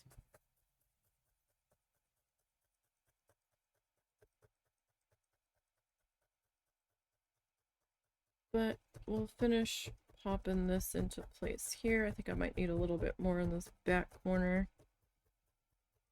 closest to my thumb. Sirens.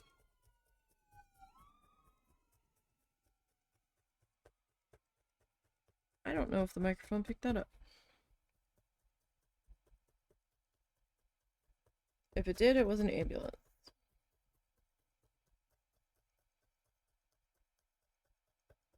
We live on one of the main roads through our town.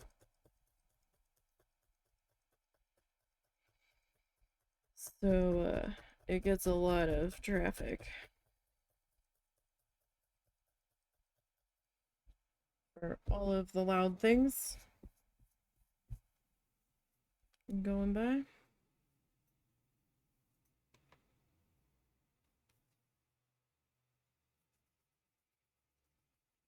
I don't know if I quite need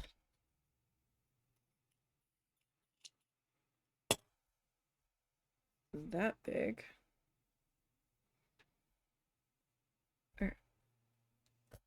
Do need a bit of fluff coming into here.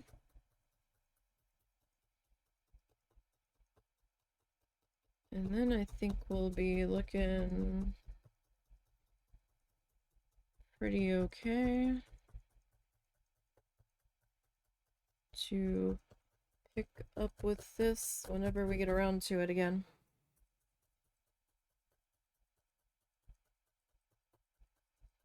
So if we do stream next Tuesday, it'll be like Tuesday evening, maybe.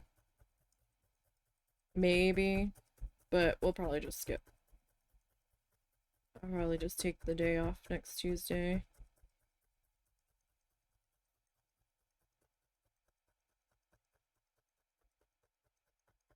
That's okay. It'll give me more time to get some more tissue paper prepped and some more editing done. I've only just started video 4 out of 16 total.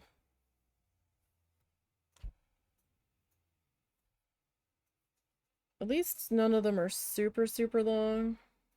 That's probably why there was 16 of them. Like I don't have any like 4-hour blocks on those. I find video editing to be a little bit easier to my brain if the length of the videos are smaller. Because then it's kind of like a cookie to my brain. It's like, oh hey, got another video done. Oh hey, got another video done. Hey Zorts, thanks for the reset. Yeah, video editing. Ugh. No. I hate it. I hate it so much. Just started getting back into that. Oh gosh. Yeah, I've got 16 live streams I need to cut down and edit out all of the hand talkie and the looking at the tutorial, and then the video that I do keep I have to speed up it takes forever. Because some of my cuts are like 3-4 seconds long, so the amount of cuts I have to do. That's why it takes me weeks to get the speed felts done. Weeks. It's maddening. And then my brain's like, oh, we forgot to look up this. Everything that I forgot to do or wanted to look up and stuff pops into my head. And then my brain's like, that sounds more fun than video editing, so let's go do that. So I have to have some kind of like podcast or live stream or something running in the background to try to prevent me from going to find something else to do. To try to keep my brain focused. To get the shit done. That last one, the cowboy episode, I just got that popped up, what, 2 weeks ago? That speed felt. So it's still a little gray. It's not bright white.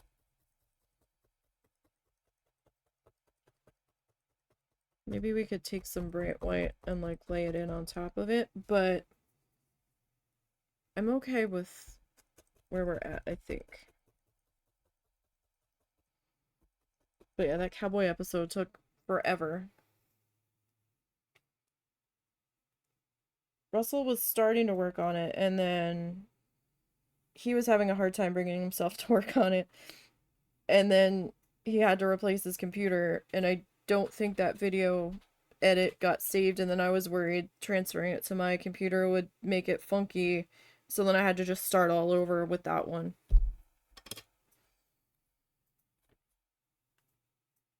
And so that's why that one took so long. I'm not speed felting these because these are 2 episodes each, 2 live streams each, so that's nothing compared to the other ones. We might do some speed paints coming up, maybe. I don't know. I have to edit the tissue paper project because I am recording that and I have no idea what the video looks like. I haven't looked at any of the video yet. I'm scared too. I shouldn't be, but I'm terrified to look at that video. I've got a lot of video. I've been recording that 2 to 3 days a week. 4 to 6 hours on those days, chopped up since January. I'm scared. I'm scared for that one. Like, really scared. That's probably gonna take me 6 months to edit. Because I'm editing at night after I get done everything else with the house. Like, the dogs are settled, we're fed, dishes are done, and I can just sit. So, like, from 6:30 to 7 to 9-ish, 8:39 is when I'm editing. When I'm trying to edit. Doesn't always go well. Before I started working on the tissue paper project, I was editing off my off-stream days. So then I would try to sit there and force myself to edit when I'd be working on something else. But we'll see what happens with that. So this is where we're at on this one so far.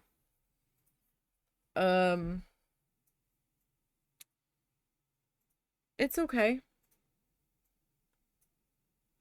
I definitely should have made that the light denim color, and I'm kind of kicking myself that I didn't, but I'm not fixing it.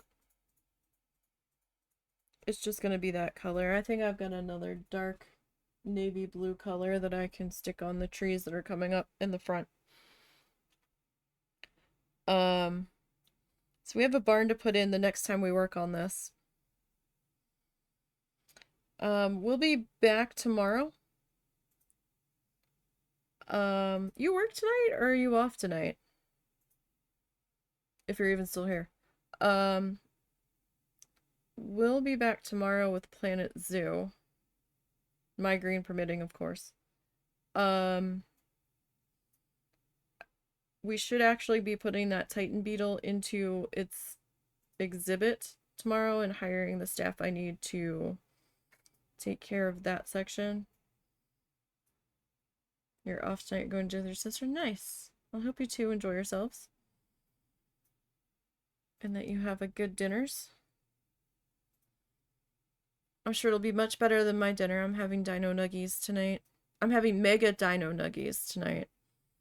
I don't know what I'm having with it yet, though. I think we have a pouch of mashed potatoes left. So it might be that. And maybe some broccoli. I don't know. I haven't made up my mind yet. I think I'm out of corn. But,